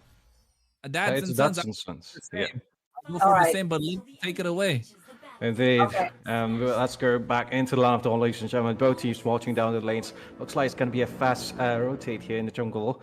It's going to be ganking towards the goal lane, perhaps. Their pressure is going to be applied a lot. And look at this Franco here. He's prepped up very early on, giving the info. The blue buff is not ready. And the rest of the team has the rotations already in mind, in play. Doom here, trying to go in for the hook. They're not going to make it in time there and go back to East River. Look at that. Doom already getting the Iron Hook on towards the Bear Creep, denying that level advantage that the Nolan needs that we saw in the previous game against Evil Esports. But Linbuild, something might break down. Not really. As a Sanguine Claws out and kind of misses. Low Ninja here. He's the one that needs to scale up into the mid game while, oh my goodness, look at how this Doom is just keeping him in check. Even uses the flicker here to further make this Nolan take much more longer time for clearing the jungle here. Meanwhile, no one's saying here, already going on to the golems, almost level 4. RD and Doom trying to zone each other out. Invoker here, dealing above damage, but another Iron Hook here.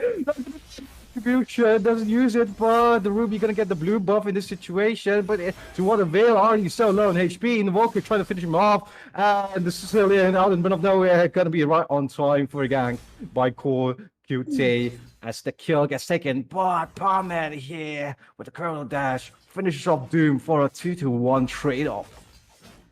Yeah, what a trade-off indeed, and I think this is what they really needed on the other side for Dads and Sons, while Breastplay here trading damage with Pamin right now, and really actually getting the better end of the trade as he's frozen the minion waves in his favor. As the turtle's about to spawn in 5 seconds, and Insane doesn't have his purple yet, so he will be going for it, but wants to get the turtle first net, so prioritizing the team rather than his own personal buff that he needs might be the difference maker, as they're kind of denying Nolan the advantage that he needs so far in the early game, and that's where the Nolan has to shine, and not getting to do so means that Dads and Son will have the advantage come mid game.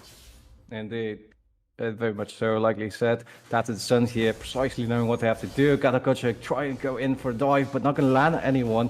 And try to go back in this scenario. That's the Suns here, precisely playing Call You YQT. So tanky. Goes with the voice last, but anyway, so low. HP managed to survive already though. And the front line gets taken off by Doom with 3 members of Swipe. That's and Suns here, bursting them down.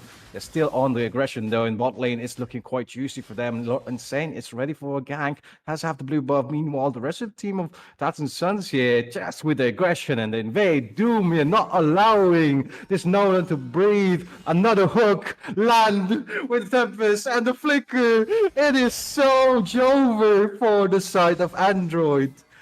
Oh my god.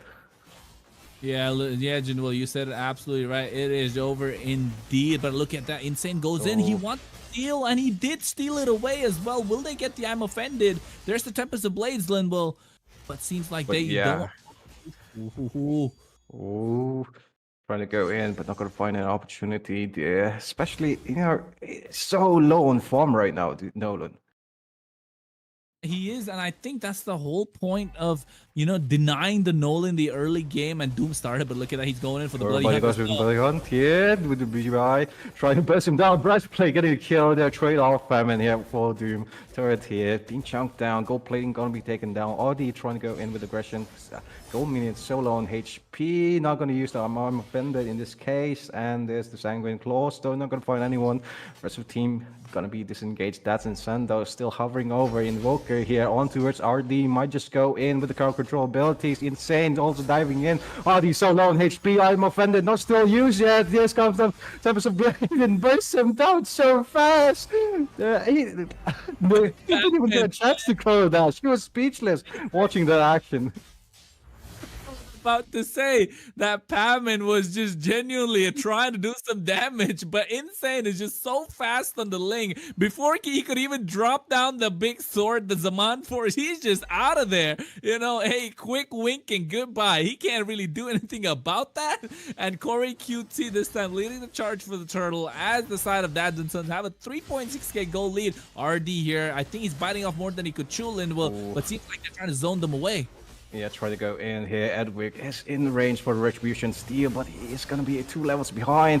I'm going to try and find it. Already getting knocked up so low in HP. Edwig also, call you team, going to finish it off. Doom onto RD, and the Bloody Hunt comes in. Sicilian not be able to move, and he is going to be taken down by the BGI. The killing spree for Lord Insane as all the members of Android falls one by one, taking off the blue buff once again. Only Paman left alive. Rest of them spawning in, goes on with his Island Force, but not be able to find it and just gets smelted instead by Lord Insane. 4-0-1 right now, 2-10. Hey, I'm telling you guys, you got to put some respect on Lord Insane's name right now, because Paman just tried to walk into the midst of everything, that purple buff, tried to pick it up for himself, went in, dropped his Zaman Force, dancing around like the Harrod should, but guess what? You can't really do much, brother. You got Lord Insane on the other side on this lane, but that hook connects.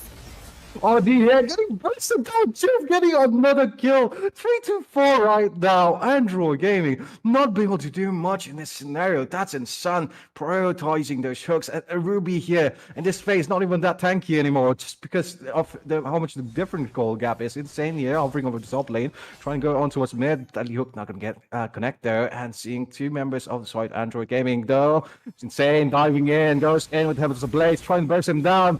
Purify comes in, still alive with a 7 of HP, managed to survive, but in bowling, however, rest members of that Insane gets the kill on towards Ichida here. Quite unfortunate coming in. Yeah, and I think that play came down to the fact that Lord Insane just got the Haas's Claws to get a little bit of the lifesteal, that extra bit of sustain that he needs in the middle of 4 people, actually able to avoid the I'm offended as well that came in from RD and made the play. Flash coming in from Call Yitsu, gets the kill down from Invoker, and the burst of damage so much. Uchiha trying to go in and find some members there, not going to connect there, and gets hooked and semi-doom back into the fight as he gets belted down by Breastplate, getting a kill, try still going in Yeah, insane hovering over, goes in with dash, and Tempest of Blades coming in, and Hook once again lands on towards Palman. Palman is so unfortunate right now, as Audi gets taken down once again. It's only this Sicilian ninja here and Equivoke who just respawned. Oh my goodness. You want to see something really crazy, Linwell? Look at the Oh. KDA coming in from Uchiha 030, Ninja 030, Pamen 230, RD is 060, and Echivok is 010 on a Nolan. I think Dads and Sons once again dominating the land of Dawn, as showing who's the daddy and who's the son. In this case, it is looking very much like Android Gaming is a son, but they're trying to go in there. Claude pushing down the worker, zoning in there. The Holy Blast can be connected. And the rest of the members there. Oh, there was the taunt final slash. It's RD, such a poor soul breastplate here, going to the back line, dealing a bunch of damage, but gonna be immuning all of that and teleport right back to safety. Iron Hook just missing, and a few millimeters on towards Ninja. The rest members, Dad and Son, they got what they wanted, a kill and a distraction, as Lord is gonna be spawned. The rest of members are gonna be collapsing onto that Evoker with the start and breastplate, as well as Lord Insane starting it off. Rest of members here positioned perfectly well. Doom with aggression, able to for threatening any hook in those scenarios. Might just go in for that, but they're going for a disengage instead. Linwell, you know what? This might be the first game that I've ever casted in my casting career where I could possibly see the winning teams go double the losing team goal right now. We are at 19,000 on the side of Android squad, but Dads and Sons almost doubling that, just 5k away. That could be ×2. And oh my goodness, that spells disaster for the side of Android squad, as the Lord, which is not a luminous one, comes down marching down the mid lane. This could be the fast end that we were looking for, Linwell. Could they beat the record of Evil Esports right now? Might happen in this game there. As you mentioned, there, lane's not gonna be synced there. Doom trying to find a target, running along to RD, and managed to go in with a military now from Albert here, being dropped low. Insane going in the back line base. The rest also bursting down. The rest member Android Gaming salvage. It just might be over here. Final slash with the flicker. That wasn't necessary. That's only one member. Equivoke left to defend all of this. And Dads and Sons moving on to the next round. Oh my goodness, not just are they moving on to the next round, Linwell, they are moving on in style. They wanted to show that Manipur is not the only state that has the powerhouses. Guess what? Meghalaya has the power-ups as well in the form of Dads and Sons. They just broke the record of the fastest game in the Northeast Cup, which was 10 minutes 41 seconds, set by Evil Esports in their utter dominating game in game number 1. But guess what? This time, under 10 minutes. Under 10 minutes, Dads and Sons able to end the game. 9 minutes, 57 seconds. I am completely surprised. Yes, I can see your expression, and I think we got to turn into the cameras right now, folks, because Jenny and Jinwoo right now providing the crazy expressions. Jenny and Jinwoo. Oh my goodness. Yeah, I mean, I told you it's too early. It's too early to say that. You know, it's a knockout start. You never know. And right next match, record broke. It's 9 minutes. 9 minutes 57 seconds only. They snowballed. I mean, they got the link and they were like, "Let's go. Let's end it. We got what we need." When they should have banned Link because people know that Insane is really good at those assassins. If I were there, I would have banned for sure, man. I don't know why did they not respect that. But yeah, this just shows that on the first day here, all these teams that swept the the tournament here with pretty fast games, unbelievable scores here. You gotta take a look out for them, and I guess this will set the marker for the rest of the teams to do their homework, maybe research on those teams. I mean, they have a lot of experience also going up against each other in rank, but yeah, it's just another wake-up call. Definitely a wake up call. A wake up call to do your homework. I mean, bad. anyone would have banned, like knowing that Insane is in the opponents, knowing that this guy is good with assassins, especially in this one. Straight away banned, Yeah. but they didn't want to. I mean, it's not just the fact that you do your homework, right? It's Mhm. yes, you have to do your homework against your teams, but guess what? Right now, the fact that some of these bigger teams are being streamed on for the Northeast Cup by Battle Knights in this tournament so far. Yes, we had Evil Esports today. Yes, we had Dads and Sons. You know, in the first few games, we had a bigger teams taking part, showcasing their skills. But in as we go deeper and deeper into the tournament, it is the online phase, which is further divided into two sections, folks. You have the knockout phases, then you have the state representation, then you go to the land phase. So the more these bigger teams are kind of exposed here on stream, the more their cards are revealed, and the more their cards get revealed, the more they cannot hide. So the deeper they go into the tournament, the more of their strategies are not being revealed. And this is a big part which I mentioned previously as well in one of my streams, but I think it kind of goes to show that Jenny, Linville, that these teams need to start, you know, like, yeah, we are on stream. Yeah, we got a people casting. I think we want to hide as much as we can, but I don't think they can afford to because it's a knockout. It's a best of one. They don't want to risk it. They got to play their best heroes. And then slowly but surely, once their strategies get revealed, it will be much harder, even for the top teams, to actually try and win. So this is where the knowledge of the game comes into play. And let's not forget that the Northeast Cup still has registration open, folks. So make sure you download Discord, download the game, get into the Battle Knights Discord, ask for the registration link. It could be in the description right now, or ask the moderator in the chat. Join, make your own team. I think we got to make our own team. Jenny in the mid lane, Lynn wrong position. I go into the jungle. We have three already. Yeah. Just and scared yet in the gold lane. We just need an Yep. EXP laner, and then we can just get the victory. You know what? You know what? Let's do that now. Let's do that now. Like I can just turn on my live and then we can go. Let's play together. How about you guys? Yeah, bro, You know, let's go. yeah, and actually a lot of people were not aware of this tournament, that this tournament is going on, this and that. So why don't you Yeah. go now? I mean, the link must be Awareness. there in the spread, description. yeah. Register ASAP, right today, today before you sleep. And if you Wow. don't have a team now, make one. Grab some people from the chat who doesn't have a team as well and they want to participate. Get them and just register, guys. You don't have to worry about winning or losing. Participate, at least know your potential. Yeah, I know. At least to try out the new Leomord skin. I know, guys. We're all broke. Yeah, Yeah. that's true. That's true. Try Definitely, that yeah, good Leomord idea, man. skin. So try it, right? But yeah, I think that'll be all for today's day number one of the Northeast Cup. Yeah, it's been a wonderful day to start us off, and just phenomenal matches all around. Phenomenal casters, phenomenal viewers, and phenomenal players, all in the end.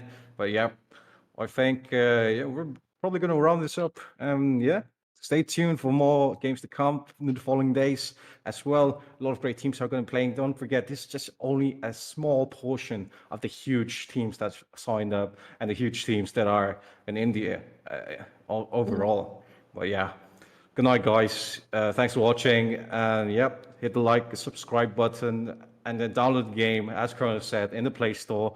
Mobile Legends 5v5. Join the tournament if you want to, of course. Yep. Yeah, And at least meanwhile, download if you guys it. are free, Chronos, and come over, man. We're gonna stream in Miss Jenny. Let's go. Let's go. I gotta pop in a stream on my channel as well. Yep. But you know, Let's yeah, go.